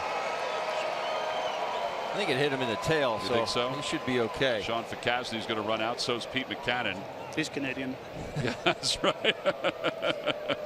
We'll take a look at it real quick here. Ball toward the outer half of the plate, and then it comes right back toward the middle. Hopefully it didn't hit the hand. It may have hit his hand as he tried to stop it. That's what he's showing to Sean Fakasny right now. Bob McClure is trotting out. Yeah, hopefully it didn't hit the outside of that hand. He kind of tucked it back, chicken winged it back behind his body there. Now, Matt, we know you. Gotten to know you personally over the last couple seasons, and there's nobody that appreciates the art of hitting or discussing the art of hitting more than yourself. Is it everything that you had hoped it would be, being a hitting coach for the Philadelphia Phillies? I would say and more, Ben. I mean, it's something that you guys know. The last 3 years up in the booth, I absolutely love talking hitting. I think it's the greatest part of the game is to be able to stand in that batter's box and hit a 97, 98 mile an hour fastball or have a really good split finger fastball and make the adjustments. And you know, it's been a blast from day one. When I got hired, I wanted to go to spring training. I went down to spring training this year, January 12th. I was ready to go, and they say it's a grind being a coach and every day, but if it's something that you absolutely love. I mean, we were in the batting cage today. We had early hitting from 2:30 to 3, and then all of a sudden we're in the cage from 3 until game time, which is awesome. And you learn from the players. They learn from you. There's certain tips you find from someone else that you pass along. The coaching staff has been unbelievable. We talk hitting all the time as well, and we take points from everybody. So I think that's the key of being a hitting coach and a pitching coach or a coach period, is being able to listen to other people and put it all together and help the players out. Well, let's face it too, when you can show them that you can do it, also it helps. So you hit 3 home runs today, huh, in early BP? Well, I had to in this ballpark. I figured I got every other ballpark in the league. I might as well take batting practice here. That is true. There's a fly ball to left field. Aaron Altair is under it, and he makes the catch, 1 away. But I tell you this, guys, the happiest guy the guy I'm extremely happy for is Stumpo. Yeah. Bob Stumpo. He hit a home run in Texas. First time he ever hit a home run in a major league stadium. So I was throwing in BP in Texas. He forced swing and hit a home run. He walked out of there, he's still grinning ear to ear. So there's no better feeling of stepping in that batter's box and hitting a home run in a major league ballpark. And today was fun. I just had to hit one here because it's a bandbox. Had you swung at all this year, or was it the first time? No, I hit 3 U's. Yeah. I had 6 rollovers, which was my next boat I buy is going to be 3U. But I have a lot of weight behind it now, and it's easier to get that ball in the air. It carries a little better, so it's fun. On your little iPad down there, are you able to catch up with the going on when NHL playoff right now, the Stanley Cup final? No, Mr. Davis, I'm 100% focused on baseball right now, and my wife is here in Atlanta. She'll be watching the game, and But I can tell you right now, after the game, I will be watching the highlights of the Phillies first, and then I'll watch the highlights of hockey. It's 1-1 after one period. Just is it really? To give you an update. Thanks. For who? Yeah. Well, Matt, we appreciate it, buddy. We'll talk to you again. Thanks so much, Matt. All right, guys. Matt Stairs, Phillies hitting coach, our buddy, getting a chance to join us here in the bottom of the 4th inning. The count is 3 balls and no strikes to Rio Ruiz, who grounded out his first time up.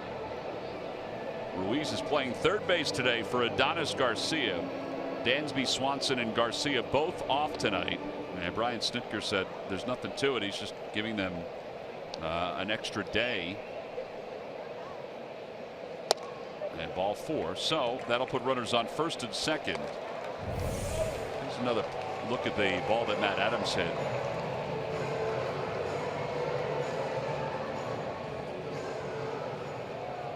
It hit his behind, but I think it hit his hand too. All right, well, here comes Sean Ficasny, Bob McClure once again back out to the mound. Well, that's a shame.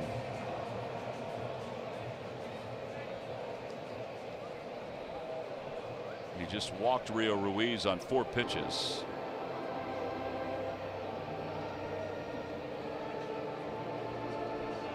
I guess they just wanted to make sure he was okay, because he literally walked him on 4 pitches, and you know, I think one of the pitches might have been close, but that was it. Yeah. You don't want to fool around with anybody, you know, at 24 years old with something that's not elbow shoulder related, because you don't want them to compensate.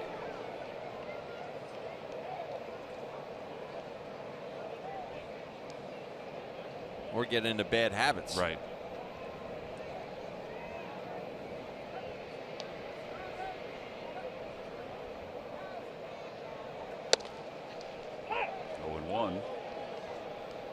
Camargo doubled his last time up.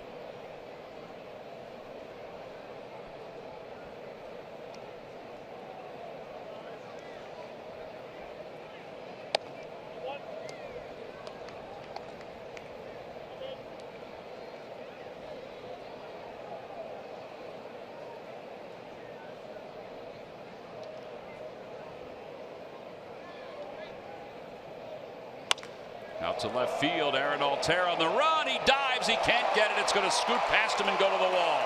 2 runs will score. Camargo's around second, heading to third, and he will get there sliding. It's a 2-run triple.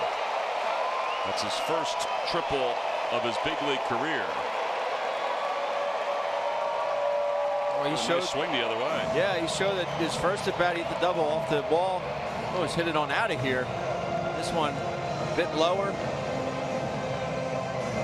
Oh, it's cooked right there. Good swing. Excellent effort here by Aaron Altair. And, you know, if he can't get to it, no one can. Just underneath his glove. Sam Freeman will bat. He swings through the first pitch.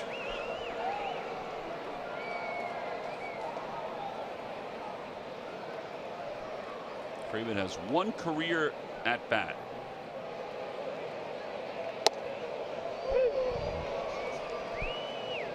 Two.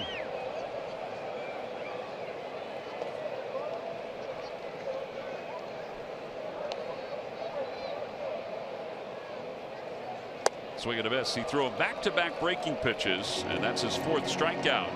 2-run score on 2 hits. We'll move to the 5th inning. Phillies on top 9-2.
Nissan.com. And by Jefferson Health. Call 800-JEF now or visit jefferson.edu. Phillies on top 9-2 as we go to the top of the 5th inning. And it'll be Michael Franco who will lead it off. Franco and Nick Pivetta, the only guys who have not picked up a base hit or a run scored in this game. And Sam Freeman delivers a fastball on the outer edge. It's 0-1. Sam Freeman, not very big in stature, but got a quick arm, doesn't he?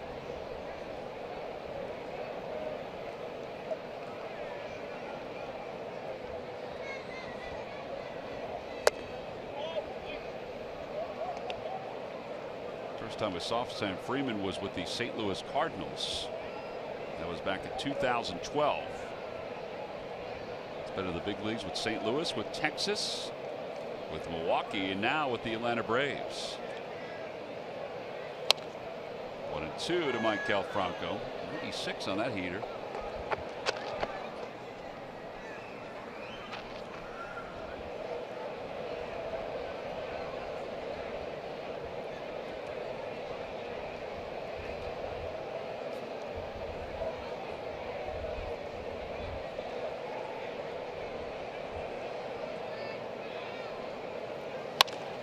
Off the hands to right field. Markakis is there. And he makes the catch. 1 out here in the 5th inning. And now Saunders, who walked and scored his last time, is coming up.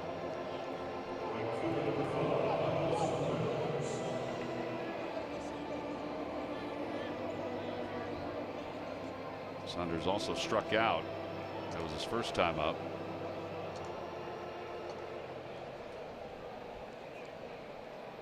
You got any moments that you remember when you saw a new ballpark for the first time, what you would do as a catcher or just as a hitter? Is there anything that stands out? And would you sit there and throw a ball back behind the wall, on the back wall? Yes. Just to see how the ball would bounce back? I'd also roll balls down the lines just to see if the grass would push it foul. The grass is very close to that chalk line, both lines here. 1 ball and 1 strike. I remember my first at bat at Yankee Stadium. I just took a knee on the on-deck circle and I don't think I watched one pitch. Whoever was hitting in front of me, I just took a knee and just looked around thinking I'm going to go in the same batter's box as Babe Ruth. I mean, it was just gave me chill bumps. It just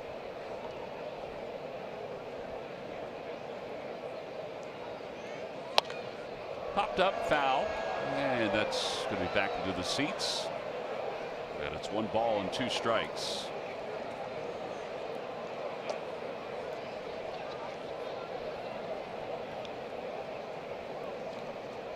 They still have some slight finishing to do with some parts of this ballpark. Just about everything's done. There's some areas underneath that they still have to finish up. They did say that they have to seal parts of the concourse as well. But for the most part, the only construction that's going on is the construction outside the ballpark as they continue to build up this area. And the Braves own all of it. All of it. All the land.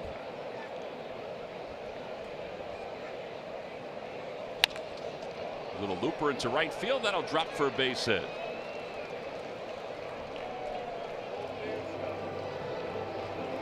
And that'll bring Andrew Knapp to the plate. Murph, have you been on every tour possible for this ballpark? I did get a great tour today by the great Kevin McAlpin, who works, of course, for the Braves radio. He's a Philadelphia native. He took me all in and around the ballpark, and he also took me outside to the battery area. And over the next couple of days, we'll show folks at home what that's all about. It is really cool. But right now, I'm up on the Xfinity rooftop, and this is another section of the ballpark. They have a lot of sections of the ballpark where you can actually rent it out, and as a party or whatever, maybe a group function action, and you know, they have all kinds of different specialty areas. So this is the Xfinity rooftop. They have these cabanas back here. You can, it looks like you're around a pool, maybe out in LA or something. You can lay out and hang out. There's a big screen TV back there that you can watch the game. They have a ping pong table. They have cornhole games. They have all kinds of foosball as well. They have all kinds of things for you to do, you know, including watching the baseball game. But, you know, sometimes someone might want to do something a little bit different. And, of course, food and drinks up here as well. They even have a, what do they call it, the Windstream trailers up here. Yeah. They have one of those up here. I don't know how they got it up here, but it's up here. So, again, just a really cool vantage point. We are way up, just about at the top of the ballpark up in right field, and a pretty cool place to watch the game. You're watching Markakis into the corner make that catch. But the way that ball took off. Yeah, it did. Murph, how's the view from up there? It's fantastic. I mean, obviously you can see everything because we're very, very high up at this point. But you know what's great about this ballpark that I always did not like about Turner Field is that when you walk around the concourse, you can, in this ballpark, from virtually anywhere you can see the game, much like Citizens Bank Park. Behind home plate and a part of center field is blocked off. You do have to walk behind a wall and you can't see the game. But other than that, anywhere you walk in this ballpark, you can watch the action, and that's always pretty cool. You have to investigate how they got the airstream up there. I'll work on that. Yeah. What is it? Is it just a? Is it a? Oh, they're selling daiquiris out of it. Oh, really? Yeah. I have not found any refrigerated cup holders up here yet, but I'm going to go looking. Oh, I see they have waffles up there. I didn't know. I didn't know they had waffles up here. Oh yeah. Okay. 1 ball, no strikes to Galvis with Saunders at first. Daiquiri and waffles. I gotta love it. Now there's a liner out to right field. That'll drop for a hit. Saunders will stop at second. The Phillies have reached double digits in hits. But they've done so here in the 5th inning. And that's a good sign that Pavetta's coming up to bat. Because he went underneath Sean Fakasny, took him underneath to take a look at him.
One ball, one strike to Pivetta. A bouncer over to second base. Brandon Phillips is up with it. Phillies leave a couple here in the 5th inning. They get a couple more hits. We have played 4.5. That guy took Murph's spot. It's not nice. We'll move to the bottom of the 5th inning here in Atlanta.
support. Citizens Bank, the official bank of the Phils. Visit citizensbank.com. Boy, Derek Hall is a guy you got to keep your eye on. 346 average this week. He was the Phillies minor league player of the week. He had 2 home runs and 10 RBIs. JoJo Romero, 2 starts, 5 1/3 innings, and 8 strikeouts. And he was the pitcher of the week for the Lakewood Blue Claws.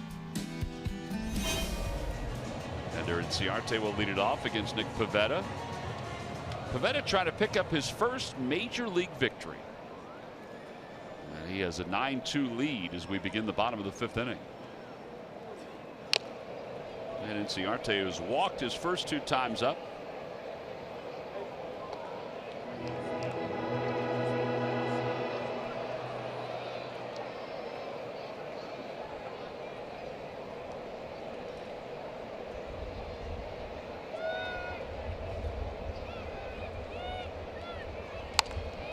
Serves it foul, and it's 0-2.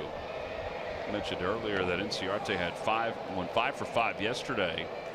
It's the second time this season that he has had a 5 for 5 day. Yeah, that'll help your average, huh? Yeah, it will.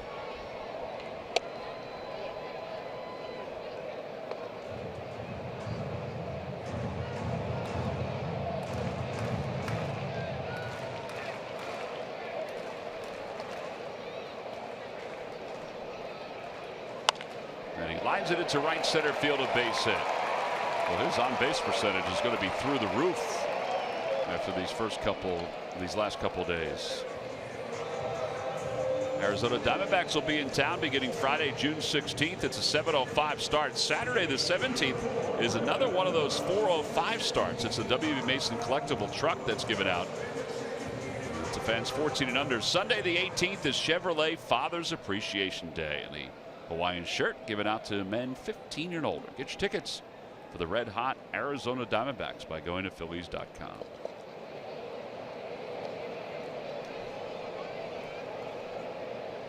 Brandon Phillips takes way outside off the glove of Nat. Up to second base goes Inciarte. And that'll be, I believe, a wild pitch.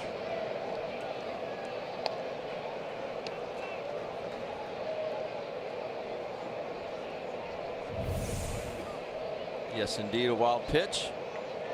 He just yanked it.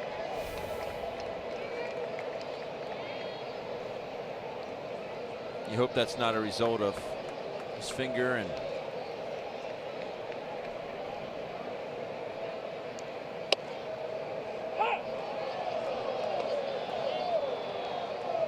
Brandon thought that ball was up. He's gotten that pitch a couple times, though, these last few innings. I think Jordan Baker's done a very good job this ball game. He seems to be a bit bigger, but he's bigger for both teams.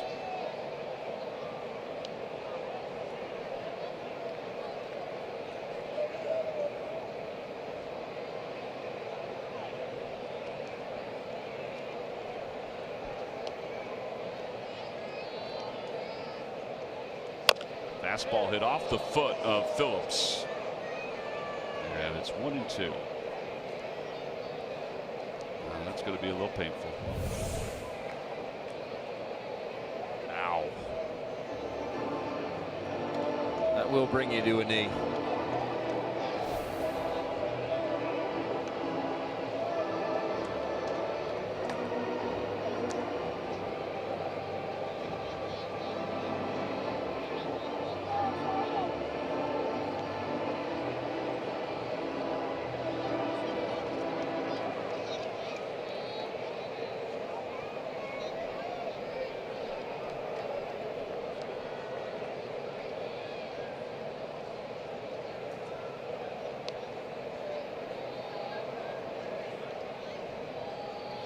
Opposite way, one hop scoop by Tommy Joseph, a fantastic play, and there's one out.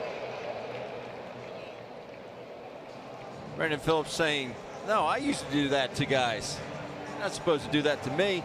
Good play by Tommy. That's all Tommy could do, too. He couldn't get in front of it. The ball was hit too sharply. Yeah. Getting that good position there. Little jab step. Soft hands. Well, here is Markakis, who was hit into a double play and is struck out looking.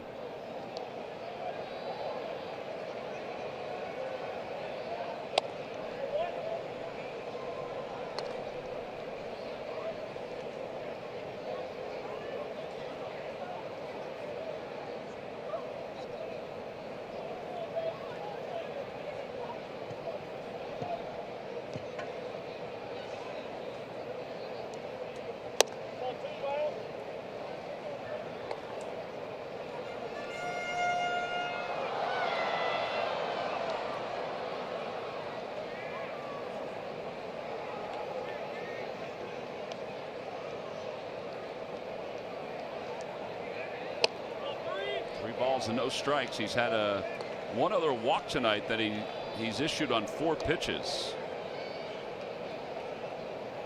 And now it's 3 balls and no strikes to Markakis. 5 3-ball counts for Pivetta.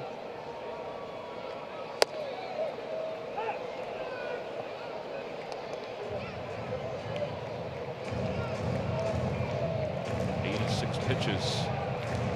They're just trying to get him through this 5th inning at this point.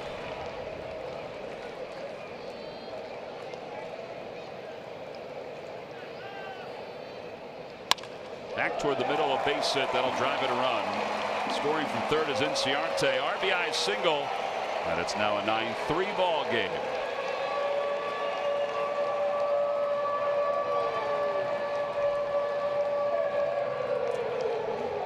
And here's Matt Kemp. Inciarte now with 36 runs scored.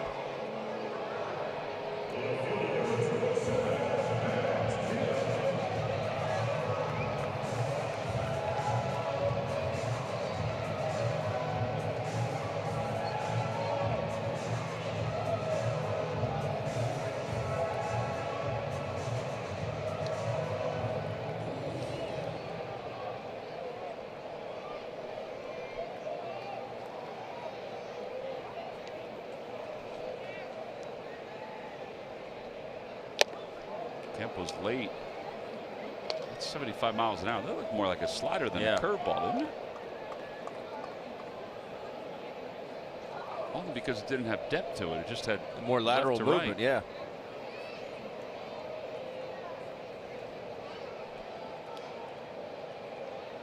Swing and a miss. Fastball 0-2. Very aggressive tonight. A flight out to fairly deep center field his first time up. He went after the first pitch. And then he struck out his last time. That is one of 4 strikeouts for Pivetta.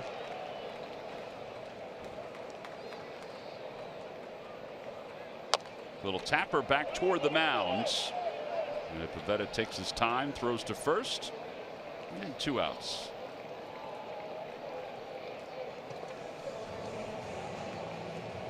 And Matt Adams is now up.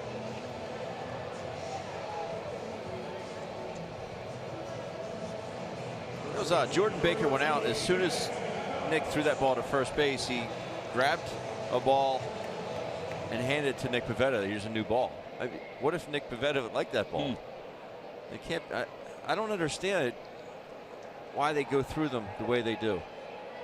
I think that would be up to Nick Pivetta whether or not that ball stays in play. Well, and we've talked about this all the time. You know how things have changed, even in the time that you were playing. And we've been watching games and how many baseballs they go through now.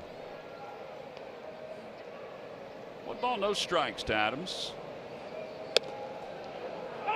1-1. Pitchers today, they have no idea how to throw a ball with a scuff on it. I had pitchers. Would you use it as a pitcher? Would you use it if you know how to use the scuff? Yeah.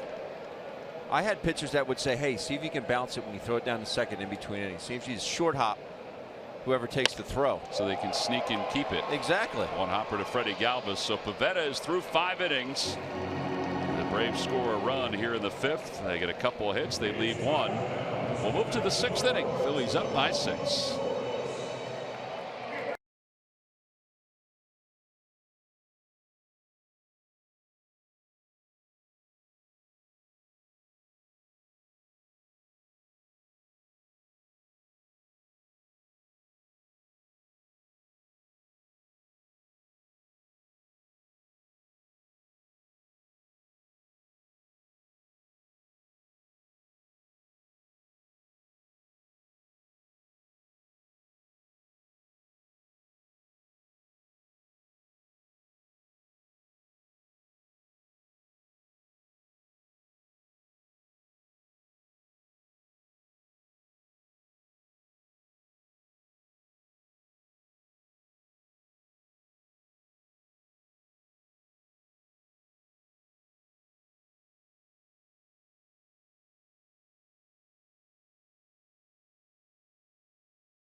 Major League debut.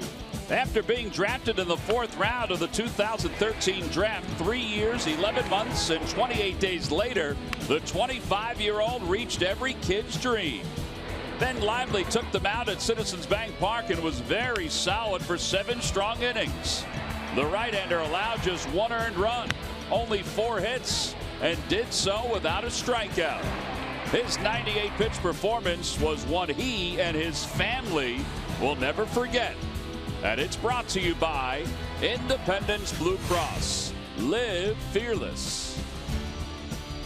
Well, there is Ben Lively, who is hoping that his buddy Nick Pivetta can pick up his first Major League victory tonight. Lively went 7 innings, allowed 4 hits and 1 run in his Major League debut. And he will pitch the final game of this 4-game series here in Atlanta. And now Cesar Hernandez will lead it off here in the 6th inning, and he takes outside from Sam Freeman, who is on in relief of Bartolo Colon. Colon went 3 2/3. Phillies have managed 9 runs on 10 hits. You hope they can keep it going here. 1 ball, 1 strike. They do have bullpen action.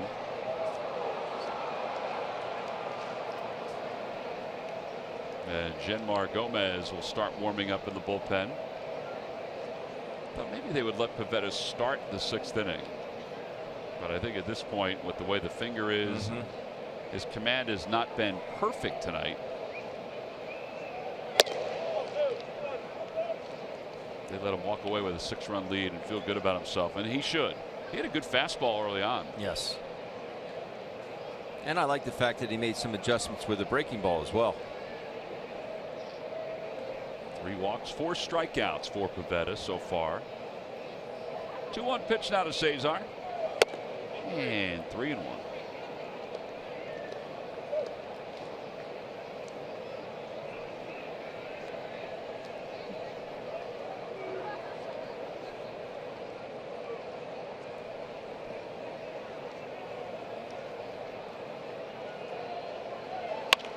Off the hands, out towards shortstop. Camargo's up with it. Oh man, how about his arm? Whew. Cut it loose. And 1 out here in the 6th inning. Have you checked out CSN's podcast? Take insider info on all of your favorite Philly teams with you. Subscribe and download now on Apple, Google Play, or csnphilly.com. See the light stanchion to your right and the division flags, which were so prominent at the old ballpark in left center field. And they have been moved to that area. They were running out of room at Turner Field. Now they can keep on adding if they choose to. That's a lot of flags. I think the folks from 1872 are really happy that they're acknowledging their success. 72, 73, 74, 75. Well, they had a nice run going back in the 1870s. I have to call Wheels later and ask him what it was like. It's not nice, Tom. 1 ball, no strikes to Odubel. And it's 1 ball and 1 strike.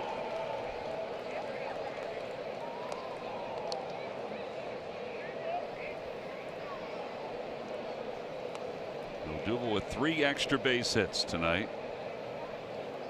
A couple doubles, a home run. And he fouls that one off his foot. Here's the home run in the 4th inning. It was a bullet. Yes, it was. A little slider that did not slide. Put your foot down. Take your hands to the baseball.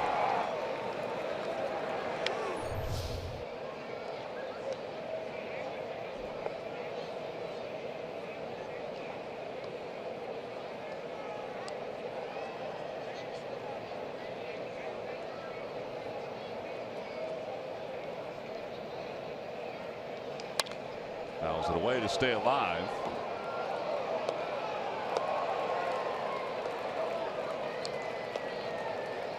And that'll put a little doubt in a pitcher's mind. He's going at him with all heaters here, and he said, well, I threw one breaking ball and he hammered it out of here. Right. I don't want to do that again. I'll just stick with the firm stuff.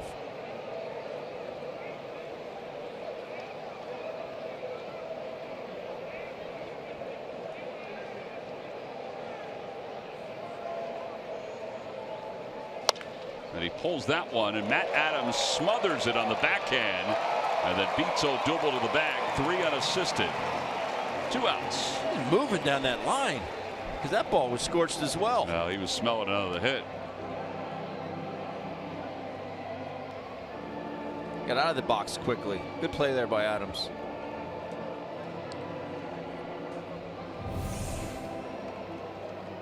Odubel here. And he was moving right away.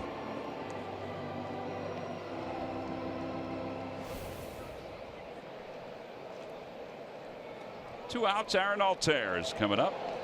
By the way, for Odubel, he has the 3 extra base hits tonight. The most this season in a game is 4 extra base hits. Altuve, Cespedes, Freddie Freeman, Garcia from the White Sox, Ryan Healy from the Oakland Athletics, Peralta, Anthony Rendon. Those are the guys that have 4 extra base hits in one game this year. He has 3 tonight.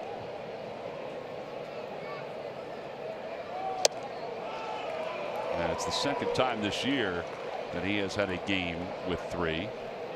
The other time was yesterday.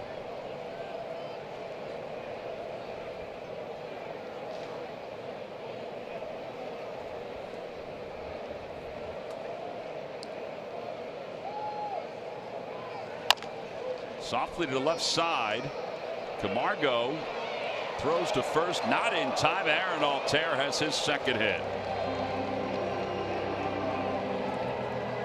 And Adams is telling the Braves they should look at it. I thought Aaron beat that.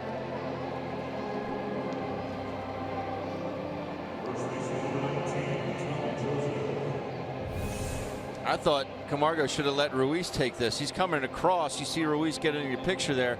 He should just kept going. I think it would have been a closer play, but good hustle by Aaron Altair.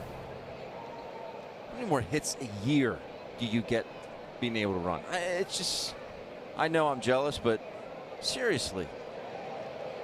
Think about all the extra hits that he gets, that Cesar Hernandez gets. Incredible. Tommy Joseph floats it out to right center field. That's another hit. Altair's on his way to third. Tommy with 3 hits tonight.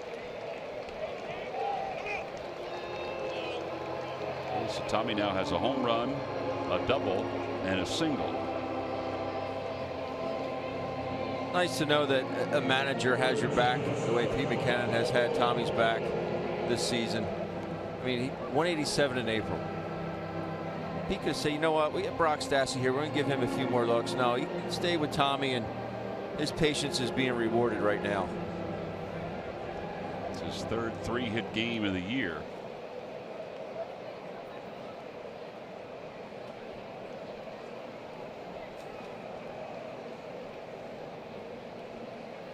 Be nice to get a little greedy here and get a couple more. Threaten me with a good time.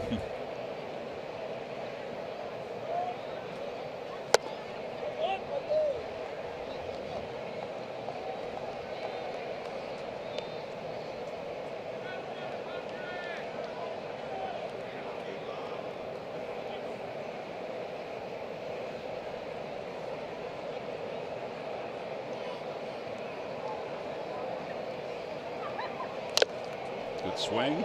Foul ball off Flowers.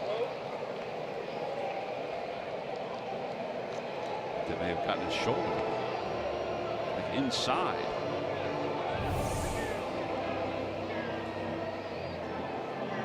Ooh, right up underneath.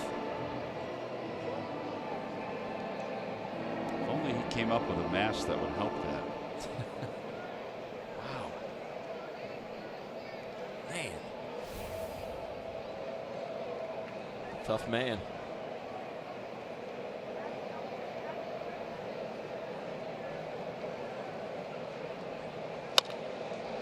Ground ball to shortstop. This time Camargo has it cleanly. And Guns down, Maikel Franco. No runs, a couple hits, 2 men left.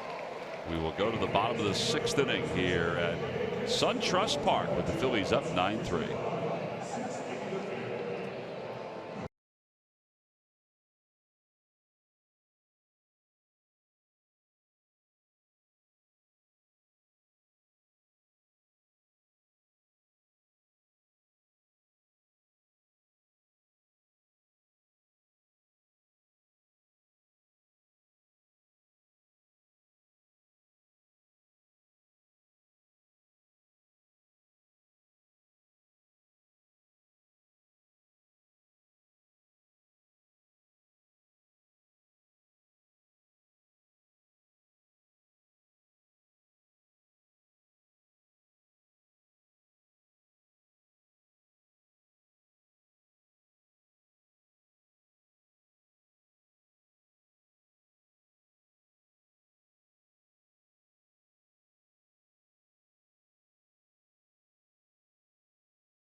Model today, Toyota. Let's go places.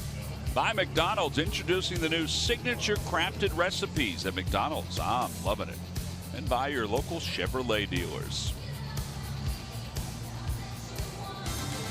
Last of the 6th inning. Nick Pavetta's day is done. There's Aaron Nola.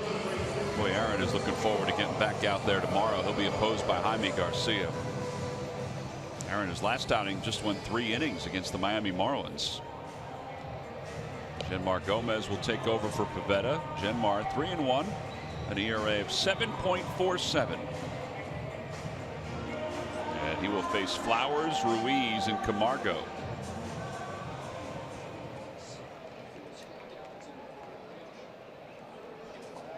The Phil's starters so far this year are 28th in Major League Baseball in innings pitched with 288 1/3. They're averaging 5 1/3 innings per outing, and that's not going to go up at all until they start stringing together some 7-inning, 8-inning, 9-inning outings.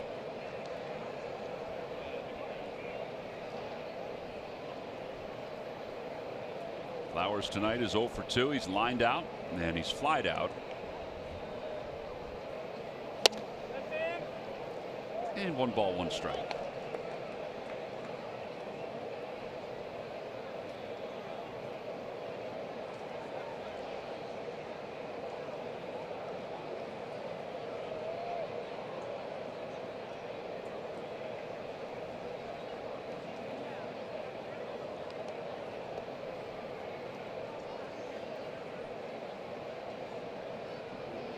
Thought maybe this would be 2 innings for Genmar, but it looks like it's only going to be 1 because his spot is due up 4th in the bottom or the top of the 7th inning.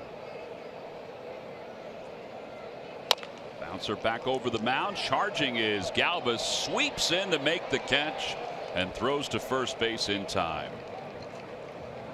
That's a good play. It's a good play of going through the baseball. You want to have soft hands, but on this particular play, he's got to come through it with his glove as opposed to receiving it where your glove goes backwards.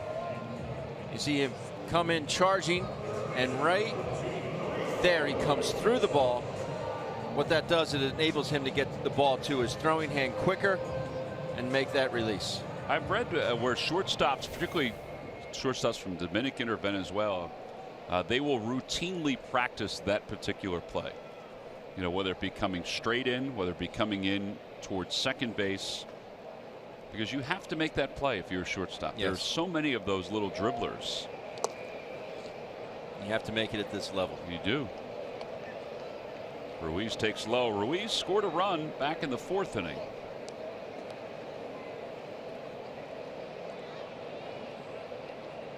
Put it this way, you need to make that play when Tyler Flowers is running. Aaron Altair hits that same ball, he beats it out.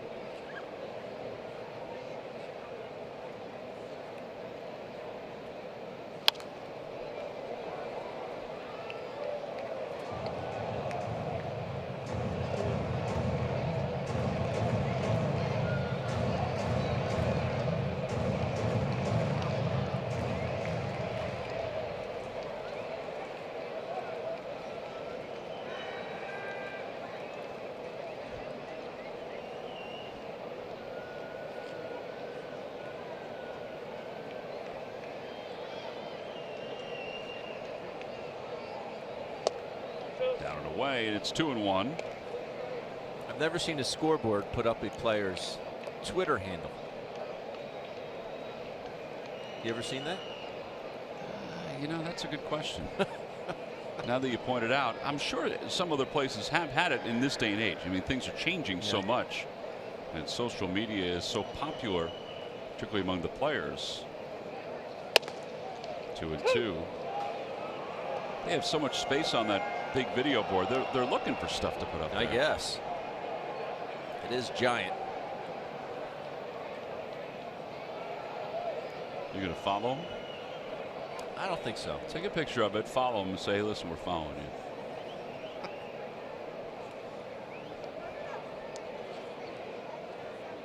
you. 2-2.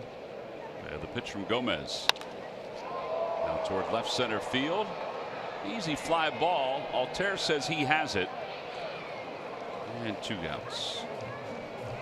Time now for the Jeep Stump the Fans Trivia Quiz answer. All right, Ben, here we go. What 2 Tigers had the last hit and home run in Turner Field history?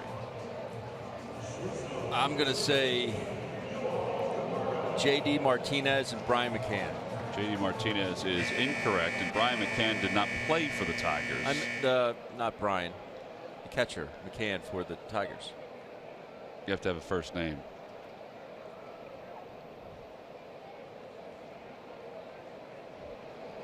Oh. Is it right, though? No. Oh. No. The one would be obvious. Miguel Cabrera had the hit. Okay. And the other guy, he won a game yesterday for the Tigers in a walk-off variety. The only thing I remember from that game is the fact that Justin Verlander came out of it with a groin pull. Yesterday? Yes. Right. He probably would have enjoyed playing here instead of playing at Turner Field at one point. And he has the same first name as Verlander. Justin Upton. Had the last home run at Turner Field. Log back on to Phillies.com to find out if you're the winner of a Phillies prize pack. That was not a bad pitch right there to Camargo. 2-1. It is weird, though, that you'd have the Tigers in town. It's very strange. Very strange. I still don't understand the schedule. I mean, the Phillies opened up at home a few years ago with Kansas City Royals. Oh.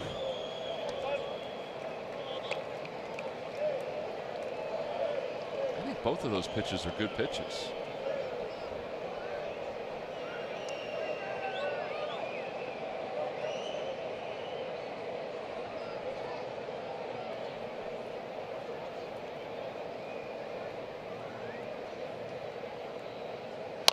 To the right side, Cesar Hernandez will wait for it. That's a clean inning for Genmar.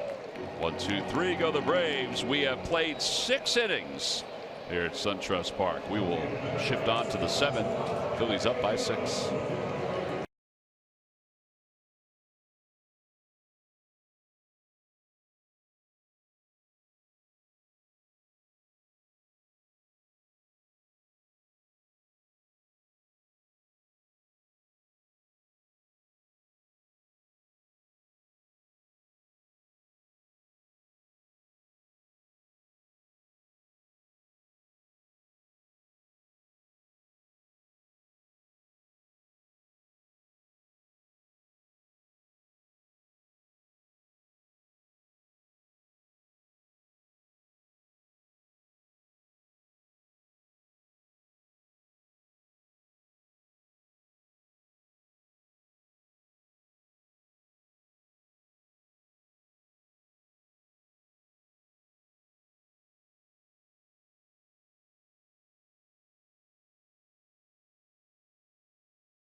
Time now for your game summary, brought to you by your Delaware Valley Honda dealers. Phillies lead at 9-3. They jumped out to a 3-0 lead in the first inning. They scored 5 in the fourth inning.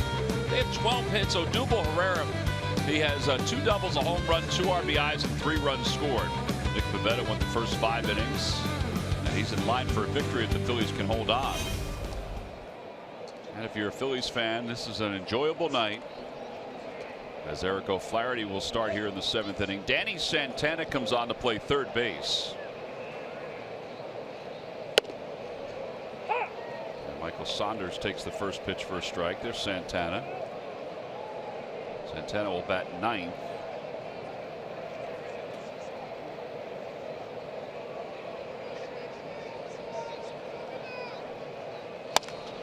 Now toward right center field. Ender Inciarte closing ground. Away here in the 7th. James McCann. Yeah, That's who I was thinking. James McCann. The Jeep stump the fans. Thank you, production cavity. Can't be fun at the old ballpark. No, you can't. Can't beat waffles either, right, Murph? Love the waffles. Coolers at the seat. Man, I really love those. Yeah. There's Knapp, who takes low and in. 1 ball, no strikes.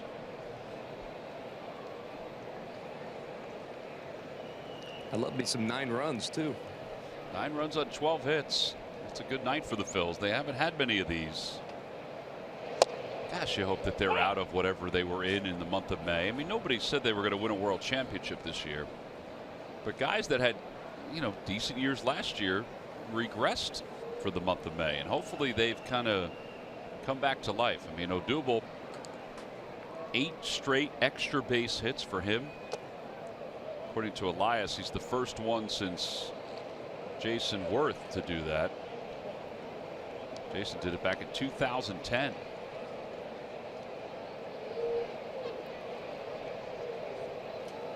Two balls and 1 strike to Knapp.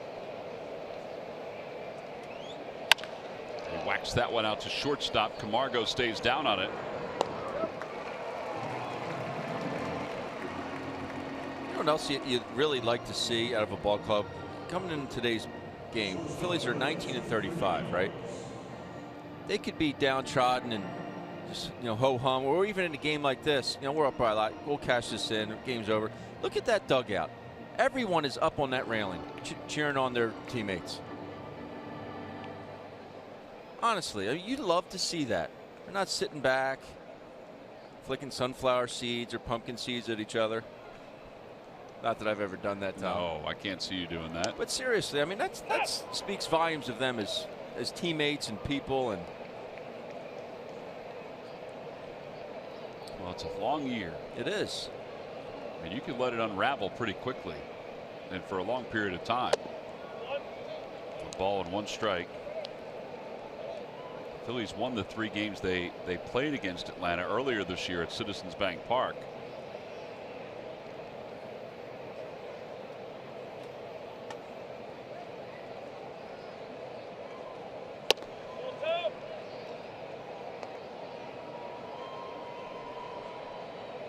Phillies scored 13 runs in those 3 games against the Braves.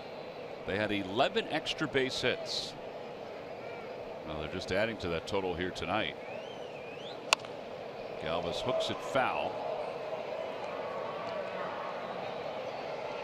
2-2. By the way, Genmar is in the on-deck circle, so it's, if Freddie gets on, it's Genmar time at the plate. He looks very enthused. Little dribbler. It's going to be a tough play. Freddie does run pretty well, and it goes right on by Matt Adams. And they're going to say that Freddie Galvis is out because he interfered with Eric O'Flaherty. Boy, I don't think that is correct, but the home plate umpire, Jordan Baker, is the one who called it. So 1-3 on the putout. Usually it would just be 1 unassisted. Pete Maccannon's going to come out and talk to Jordan Baker about it. All right, so Freddie is in the grass. Usually if you go back in, which he has gone back in at that point, and had taken 3 steps, usually they don't rule it that way. He did start, though, on the grass. Well, it turns out to be a 1-2-3 innings. Time to stretch here at SunTrust Park.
Fans coming to the ballpark will receive the Mike Schmidt Bobble figurine. It's presented by Toyota. There it is right there in the baby blues. Go to Phillies.com to purchase your tickets. Boy, that is a great bobble. Phillies have a couple of good bobbleheads coming up, including that one, the Pete Rose one.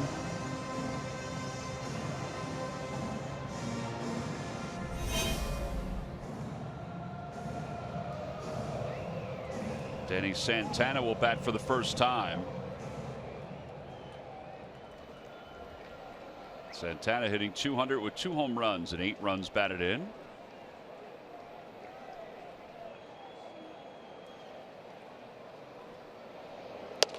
And a strike from Genmar Gomez, who only threw 13 pitches in his first inning of work. It'll be Santana, Enciarte, and then Brandon Phillips here in the 7th inning.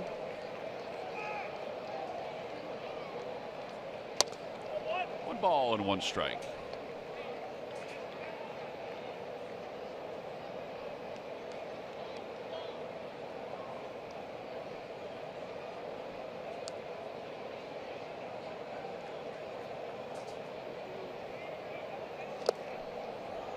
Good changeup. Yes. Yeah, we talked so much about the offensive players trying to figure some things out. Well, there are a couple pitchers in the bullpen that need to have some moments where they can figure it out, and Genmar is getting there. He's not totally back to where he was for the first 4 months of the season last year, but they're trying to get him back at least close. I guess you could term that he's nibbling a little bit here, but he isn't nibbling as much as he was.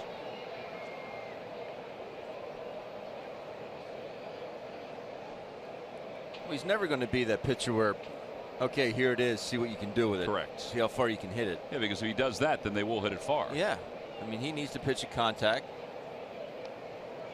When he misses, miss small.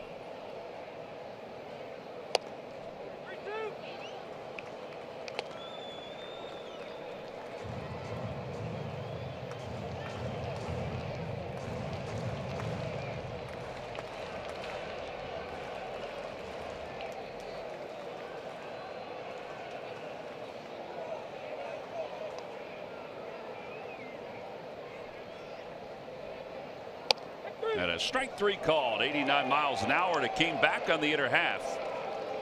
And 1 away here in the bottom of the 7th inning. What Santana's looking for, I mean, it came back a little, but not a ton. Every time a Phillies pitcher retires, the opposition 1, 2, 3. Comcast will make a contribution to Phillies charities. Phillies baseball is brought to you by Xfinity. Xfinity X1 will change the way you experience TV. Well, that couldn't work any better. No, it could not.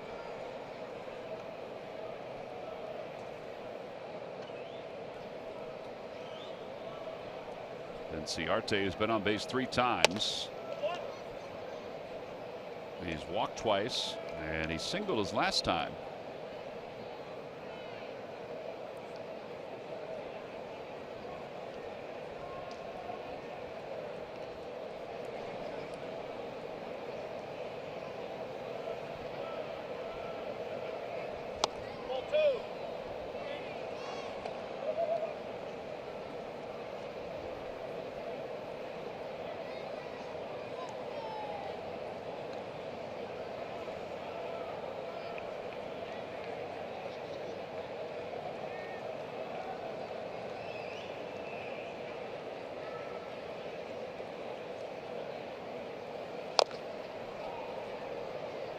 The topper foul, and it's 2-1.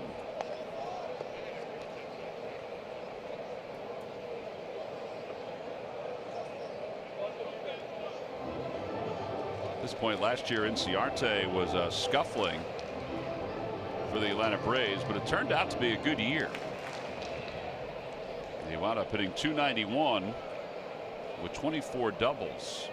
Played 131 games, which was basically the same amount of games he played the year before, when he hit .303.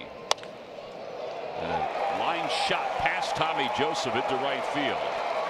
And Ciarte's on his way to second, and he's there with his 10th double of the season. It's 4th time on base tonight.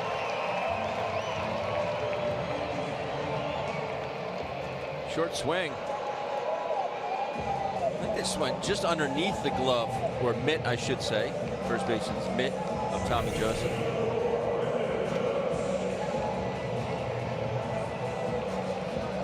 It's off to the side a little bit.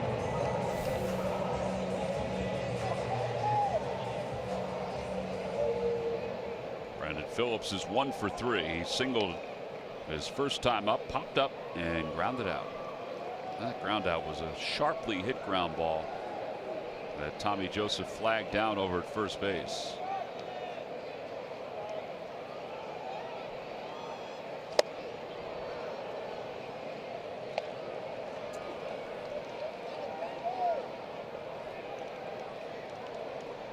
And Ciarte, just to wrap up his season a year ago, you know, the Braves, like the Phillies, struggled with their win-loss record, but he finished .291, but he also won the Gold Glove.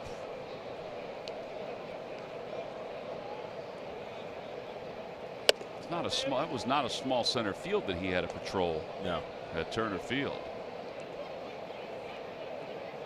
I'm talking with some of the Braves folks here. They said he's getting some workouts in here as well because of Markakis and right. Yeah. Kemp and left. Their mobility has really been cut back. Yeah, they're more offensive than defensive at this point. So he finds himself roaming a bit more out there. Base hit up the middle for Brandon Phillips, and Ciarte will score the 2nd run of the night for him. And it's now a 5-run game here in the bottom of the 7th inning. That's a shame. Genmar had retired the first 4 hitters he faced. And now Ramos is up and throwing in the pen for the Phils.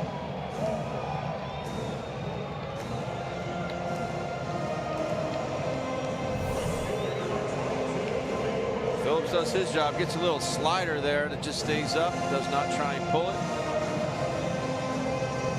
Hits it up the middle, and Ciarte scores easily.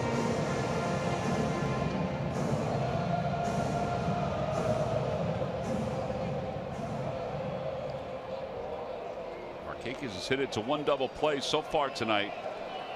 Nice to see him hit it to another one here. Short lead for Phillips. Obviously, this ballpark plays small to a certain extent. At least that's what the reputation is in the early part. First 22 games. You don't want to give the Braves any thought that they're getting back involved in this game. Off the glove of Knapp, that'll go to the wall. And Phillips will go to second base. That'll be the second pass ball of the year for Knapp.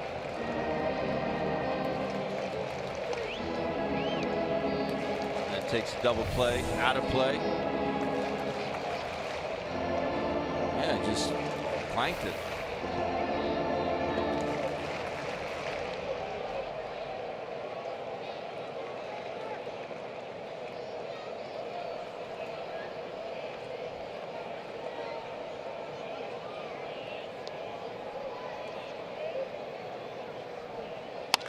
Line drive caught by Tommy Joseph, and they double up Brandon Phillips. Did not take the double play out of play. That is terrible base running by Brandon Phillips. A run does score for the Braves. On to the 8th inning. 9-4. Phillies up 5.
Today. Phillies are on top 9-4. As we go to the top of the 8th inning, time now for our Hyundai defensive plays of the game. Here's Matt Adams at first base off the bat of Odubel Herrera sliding. Sanfrecce was not there in time, but able to get there, make the out. Freddie Galvis off the bat of Tyler Flowers comes in, makes a spectacular play. They are your Hyundai defensive plays of the game, brought to you by your local Hyundai dealers. Ty Kelly will pinch hit as we go to the top of the 8th inning, and he takes upstairs. 1 ball, no strikes. Kelly 3 pinch hits in his career, 3 for 25, hitting .208 for the Phils. That's a tough strike by O'Flaherty. 1-1. Looks like Ramos is going to come out and pitch the bottom of the 8th inning for the Phillies.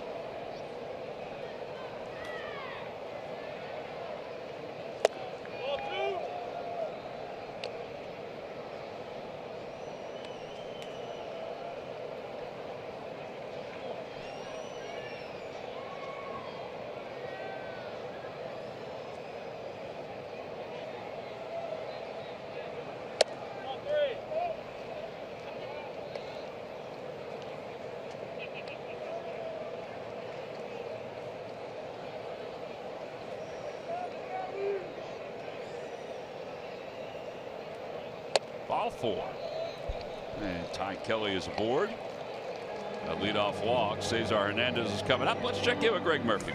All right, thank you, Tom. Time for our unlimited baseball break presented by T-Mobile. And Nats are out in Los Angeles taking on the Dodgers tonight, but they're going to do so without Jason Worth. They have placed him on the 10-day disabled list. Worth fouled a ball off his own foot on Saturday. By Sunday, he was on crutches and in a walking boot, and he is really hurting, so they decided to put him on the disabled list, and they'll see if he can get back out on the field in 10 days. And Did you guys see the story about the guy who was helping his aunt in Tennessee clean out her attic? She's 90 years old. He went up to her attic to help her clean it out, and he found some baseball cards. Not only did he find some baseball cards, he found baseball cards back from the 40s, including a full set of 1948 Bowman cards, which were the first set that came after World War II. So they included rookie cards of Musial, Berra, Ralph Kiner as well, and many, many others.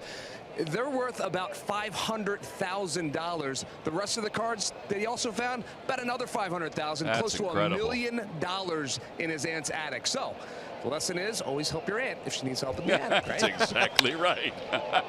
Fly ball to right center field. Inciarte on the run. He's going to get there. Ty Kelly was already past second base, so he has to scamper back, and he will. And one away. That was a heck of a throw by Inciarte. It was a heck of a play, but he just aired it out from that Georgia power sign in right field in the air to first base. He's got a long way to go. This ball gets in that jet stream again. He gets back there and throws it from the wall all the way in the air to first base. One out, and here is Odubel Herrera. By the way, you know, thinking about that story that Murph just told, you probably have to sell the whole set because, you know, it's $500,000. Right. Wouldn't it be cool to keep one of those cards? Like to keep a Yogi Berra rookie card? Maybe he had some doubles, Murph. No, I'm selling that thing. That's well, you were never a big Yogi Berra fan anyway. You were a Yogi Berra fan, but not a Yogi Berra fan. No, I would sell that to the nearest collector willing to give me the $1 million. Yeah. What if the Berra family would want it? You know what I mean? Like, I just think that would be so cool to have if it's in mint condition and everything. Yeah.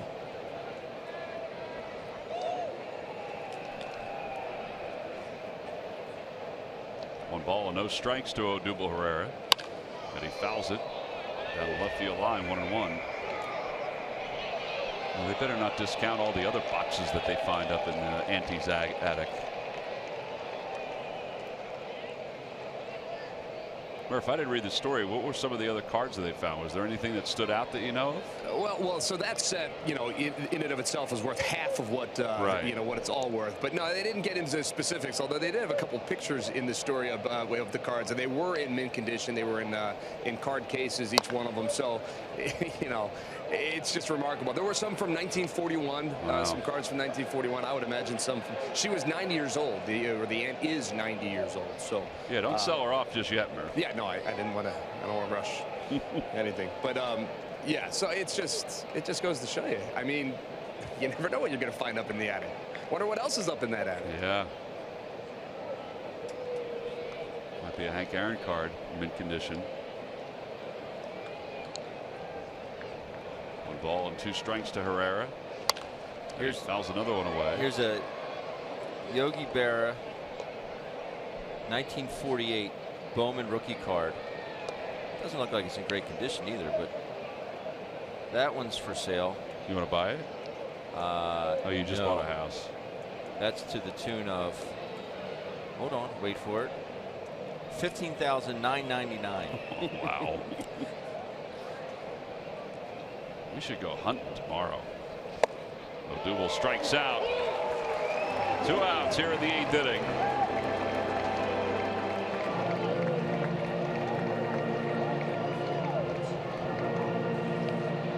And Aaron Altair will come up.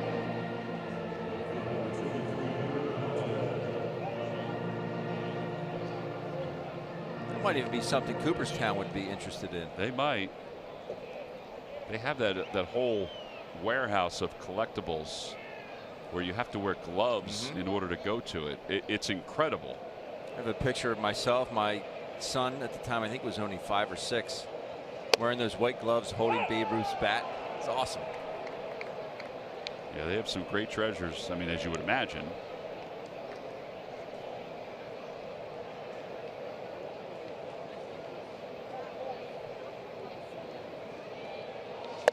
Oh, 2 to Aaron Altair.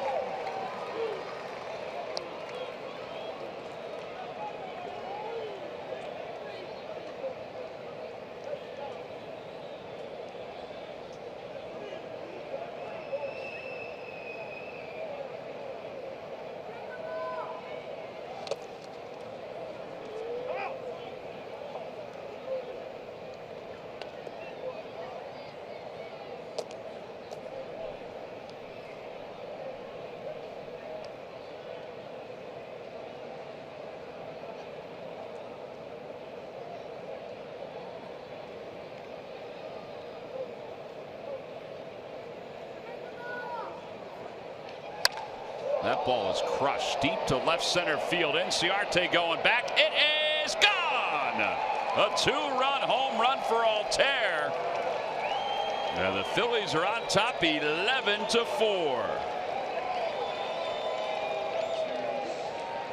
Well, he does it the hard way. His last at bat with an infield single. And he goes up top for a 2-run homer. Love to see those Phillies hitters not give at bats away. And get that foot down. High finish. Short swing. Big man. Well, that'll be the last batter that Eric O'Flaherty will face, as Altair with his 9th home run of the season. And he now has 31 runs batted in. 3 hits here tonight for Aaron Altair. As Brian Snitker is doing a double switch. We'll be back with a new pitcher right after this.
The Phillies take on the Arizona Diamondbacks, and all men 15 and older receive that Hawaiian shirt that Tommy Joseph is modeling. Go to Phillies.com for more information if you want to see a picture of it. Danny Santana moves from third base to right field for the Atlanta Braves. There he is. Johan Camargo moves from shortstop to third base, and Dansby Swanson is in at shortstop, as Luke Jackson is the new pitcher for the Braves. And he'll face Tommy Joseph.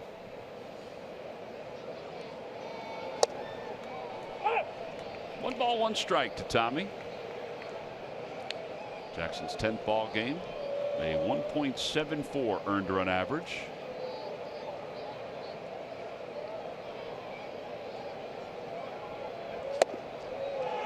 Good movement on his breaking pitch. He's thrown a couple of them. I think his hat's too big, though. This just can't be comfortable, can it? Your ears inside the hat? No. And a fastball at 96 miles an hour. Tommy Joseph down looking. Phillies get 2 more runs and the home run by Aaron Altair. He crushed this ball to left center field. For Altair, it's his 9th home run of the year. He's got 3 ribbies tonight.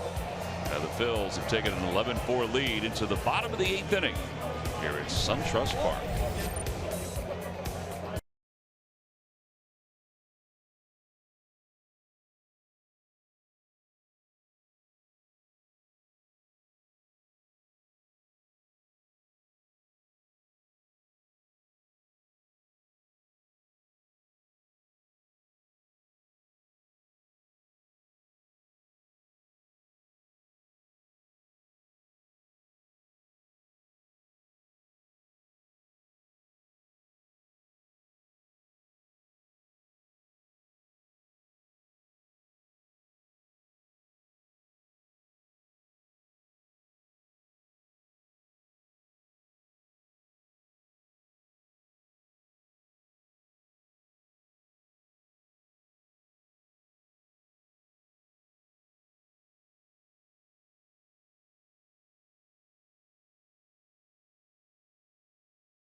Children 14 and under will receive the W.B. Mason collectible truck. Go to Phillies.com and purchase your tickets. Take that truck. You can play with it if you want to, or you can store it in your aunt's closet. And in about 80 years, somebody's going to find it. It's going to be worth a lot of money. Bottom of the eighth inning, the Phillies lead at 11-4. And Adebayo Ramos will take over. And will face Matt Kemp. And then Matt Adams. And Tyler Flowers. Swing and a miss at the first pitch. That fastball with movement. Every time tonight. You think that was his game plan coming in? Oh, it's obviously working for him this season. But he's just being very aggressive.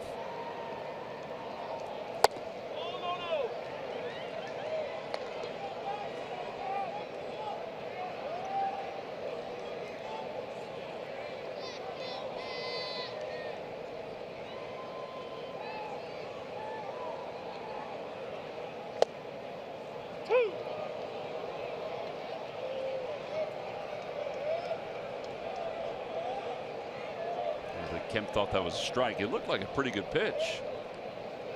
And 1-2 now to Matt Kemp.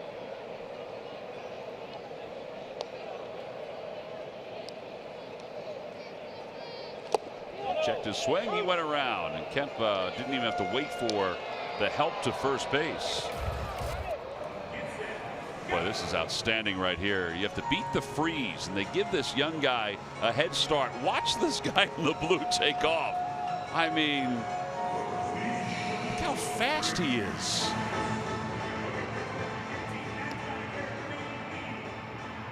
He catches almost every person so far. But right there, I think he realized he was done. I think it's a great promotion. It is. It's awesome. You know how many muscles I would have pulled just running around? That Adams takes a strike. It's 0-1. Or I should say 1-1.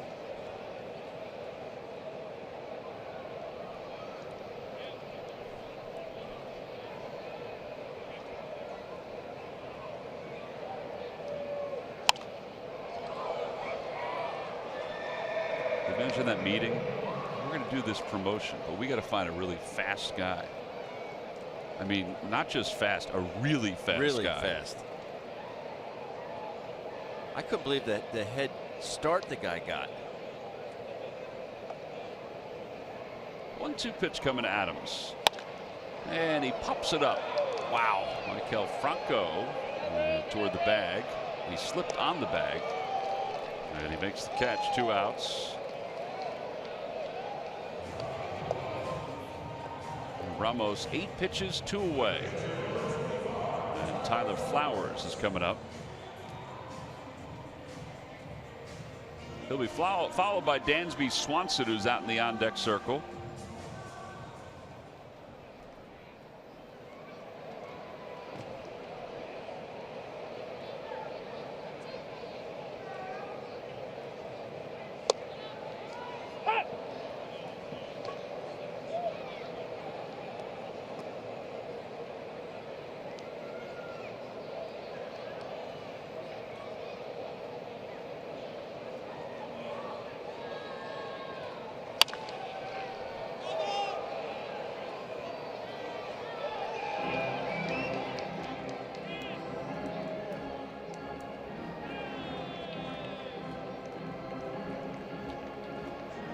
Balls at 2 strikes. By the way, with that race, the runner gets a 5-second head start. So it's basically how far you can get in those 5 seconds. That's it. That guy did get pretty far in 5 seconds. But he kept up a good pace, and that's a pole to pole.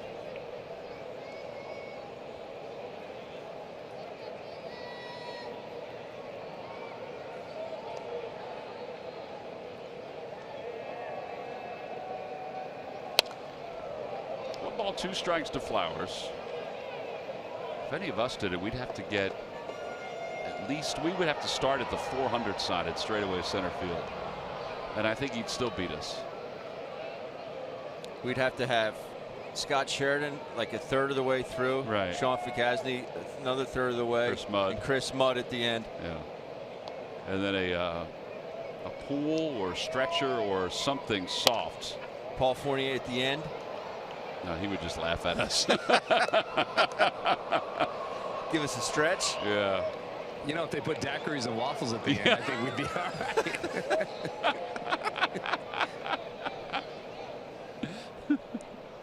Imagine how hurt we would be if we did that race.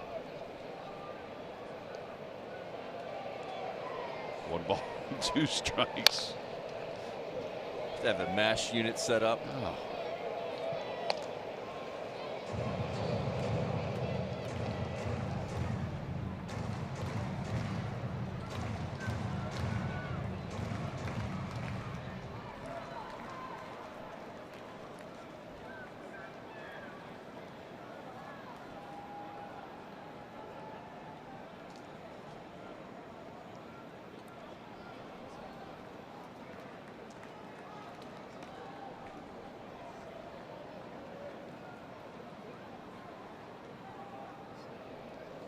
Two balls, 2 strikes to Flowers. Flowers tonight is 0 for 3. He's lined out, he's flied out, and he's grounded out.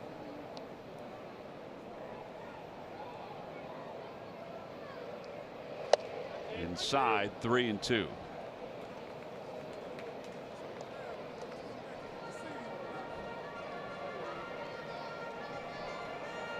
Well, Dansby Swanson will either bat here in the 8th or he'll lead off the 9th inning for the Braves.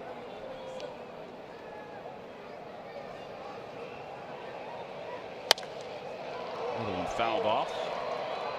Attention media, tonight's attendance 20,942. 20942. 20,942 on hand. You know, the Braves have not been home that much. In fact, they've been home the least amount of anybody in Major League Baseball. This is just their 23rd home game. Phillies have been home 26 games, but just their 23rd home game. But now they'll find themselves with 18 home games in the month of June. They are 10-12 here at home and 14-18 on the road. ERA here at home is a bit higher than it is on the road. They're only gone for 3 days in the next 3 weeks. 18 of 21 here at home. 3-2 pitch, and he pulls it foul again. It's a tough AB right here. He's hanging in there.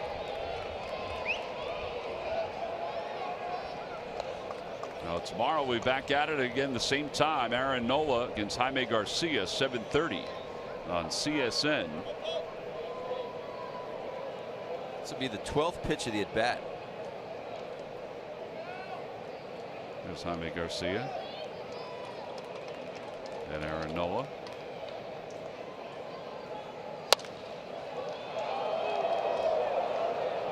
Another foul ball.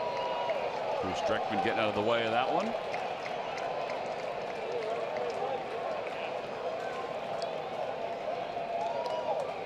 Now this would be pitch number 13. 8 foul balls.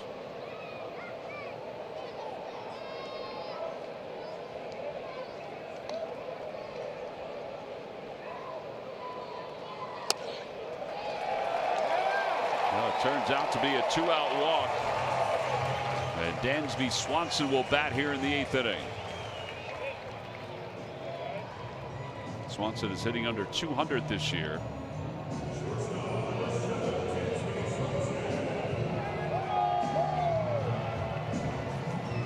Hitting 193 with 5 home runs and 21 runs batted in.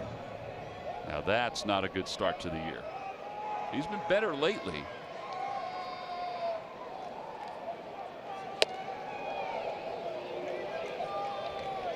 Maybe they would send him down several weeks ago. But Kevin Seitzer said that, and he's their hitting coach, that he's not overmatched. Well, something's not working right now.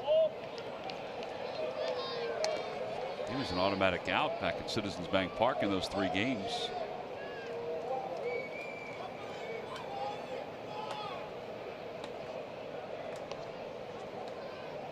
One ball and 1 strike to Swanson.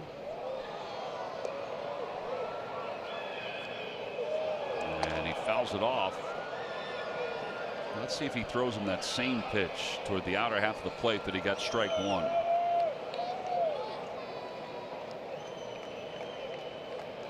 That seems to be the pitch that he's had issues with. Knapp is set up outside, and they run it too far out.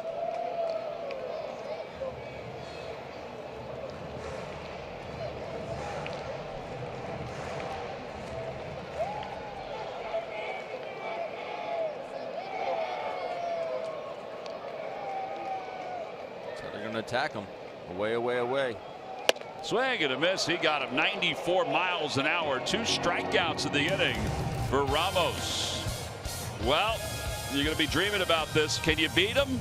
If you can, come on down to Atlanta. You might win a prize or pull a hamstring.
By Cure Auto Insurance. Ricky Vitalico, Marshall Harris are standing by. They're going to talk about Nick Pavetta's start tonight. Some good things for Nick. In fact, mostly good things. Only lasted 5 innings. We'll also talk about Odubel Herrera and the hot stretch that he's been on as well. And the approach against Bartolo Colon. Again, that's all coming up on Phillies Postgame Live. Still 1 inning to go, though. As we go to the top half of the 9th inning, Maikel Franco will lead it off against Luke Jackson.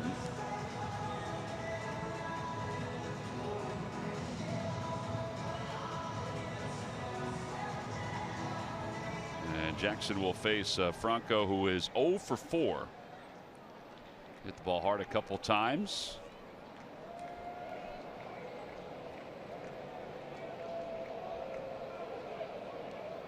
It'll be Franco, then Michael Saunders, and Andrew Knapp. Jackson has some couple good pitches that we've seen. He got Tommy Joseph. The other thing too is that the pitches get on you pretty fast. Yeah. Whew. I mean, that's 96 at the knees. He's got a quick windup too, which make sure you're ready to hit, ready to get that foot down.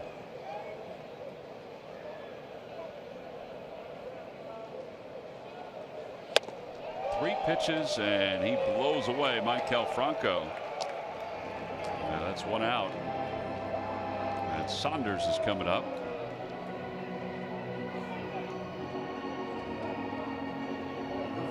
Saunders has been on base twice. He has singled, he's walked tonight.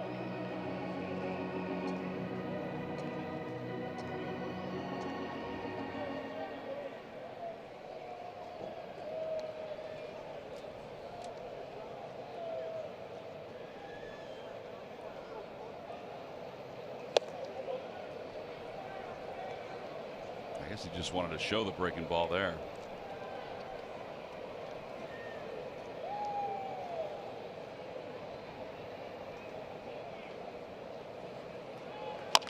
Little topper back to the mound. And he feeds Adams covering. 2 outs.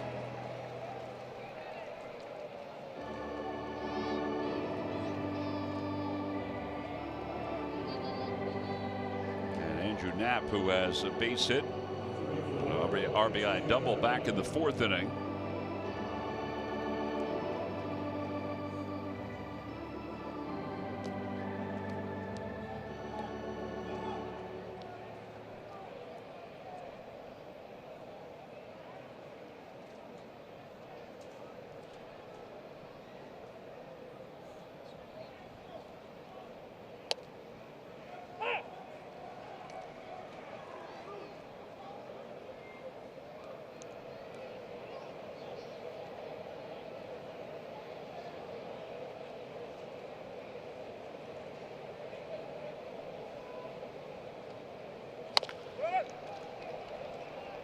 Nice play by Mickey Morandini.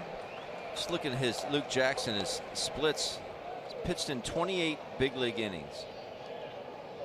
He's a 6.04 ERA. You just don't see it there, huh? Even in the minor leagues, he's got a career 4.32 ERA. Well, maybe sometimes the guys just have good nights. You know what I mean? Like, yeah. he could be rested. It could be the matchup.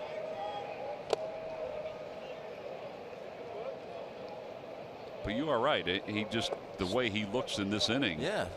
Or in this outing. Yeah.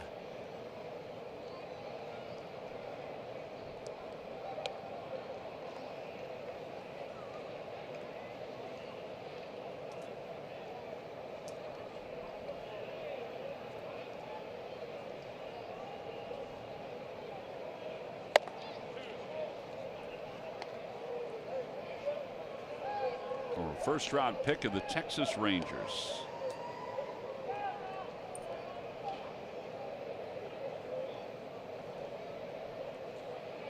Been in the big leagues on several other occasions with Texas.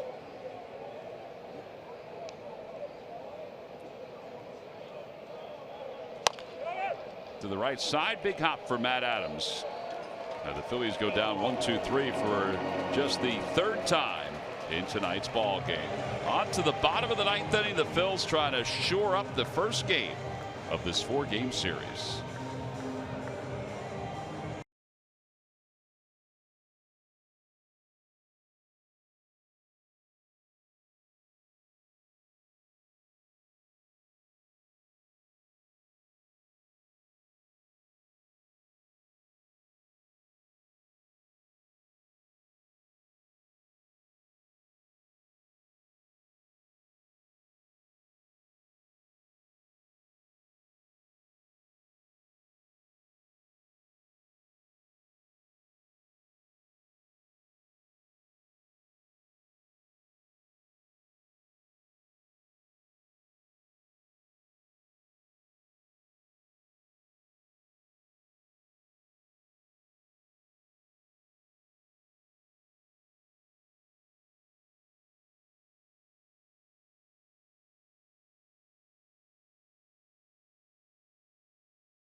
So the Phillies, in their last meeting against the Braves, we mentioned before, they swept them out and they scored 13 runs. The starters a 1.89 earned run average in that series. That was a huge reason why the Phillies swept out the Braves. That and the fact the Braves bullpen had an earned run average of over 9.5. Yeah. Luis Garcia will take over for Adarai Ramos, who pitched a scoreless 8th inning.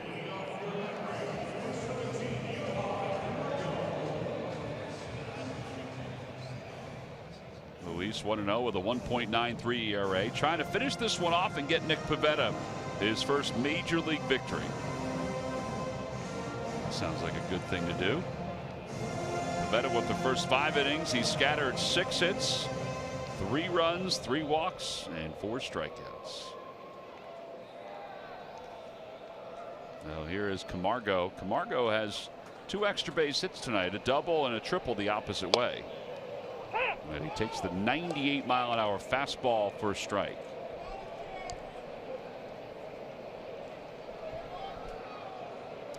I got to say that Luke Jackson's fastball, which was at 95, 96, looked like it got on you faster than even Luis's 98. Yes. We do have a good vantage point from, be able to tell from way up here, or way back here, I should say. Camargo broke his bat. Didn't sound like it on that ball.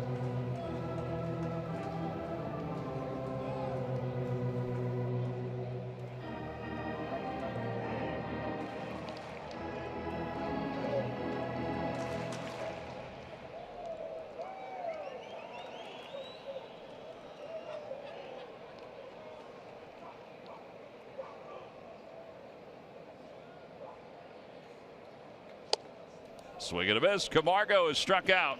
So 1 away here in the 9th inning.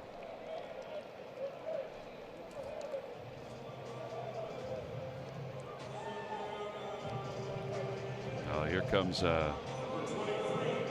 Denny Santana up for the 2nd time.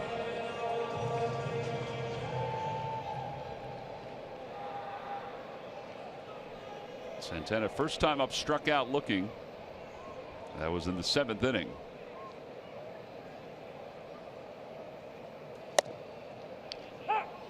Now that looked like it was a little harder than Luke Jackson's 96.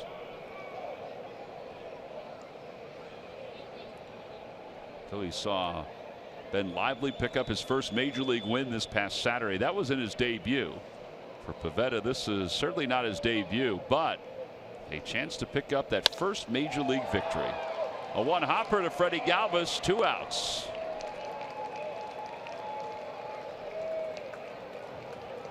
The other thing too is it would give the Phils 3 consecutive wins. And I think what we saw tonight is that they are showing signs of life. You always want to start a series with a W.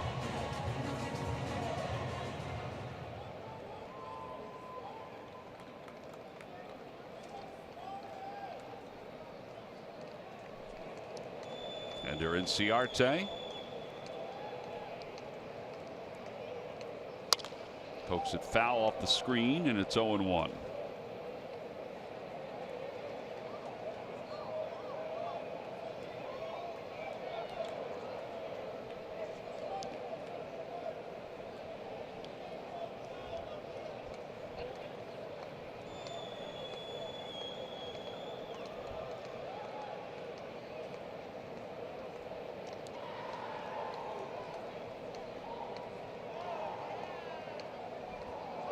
Ground ball to shortstop. This should do it. Galvis has it across the diamond in time, and Nick Pivetta has his first major league victory as the Phillies win it tonight 11-4 to take game 1 of this 4-game series. Well, Tommy Joseph had a big night offensively, also made a couple very good plays defensively. Odubel Herrera, 3 runs scored, 2 RBIs, 3 extra base hits. He is our Chevrolet player of the game. He has 6 doubles in the last 3 games. Now this was a nice win for the Phils. Pivetta went 5 innings tonight to pick up the victory. Bartolo Colon, well, he didn't have the same kind of success. Colon 3 2/3.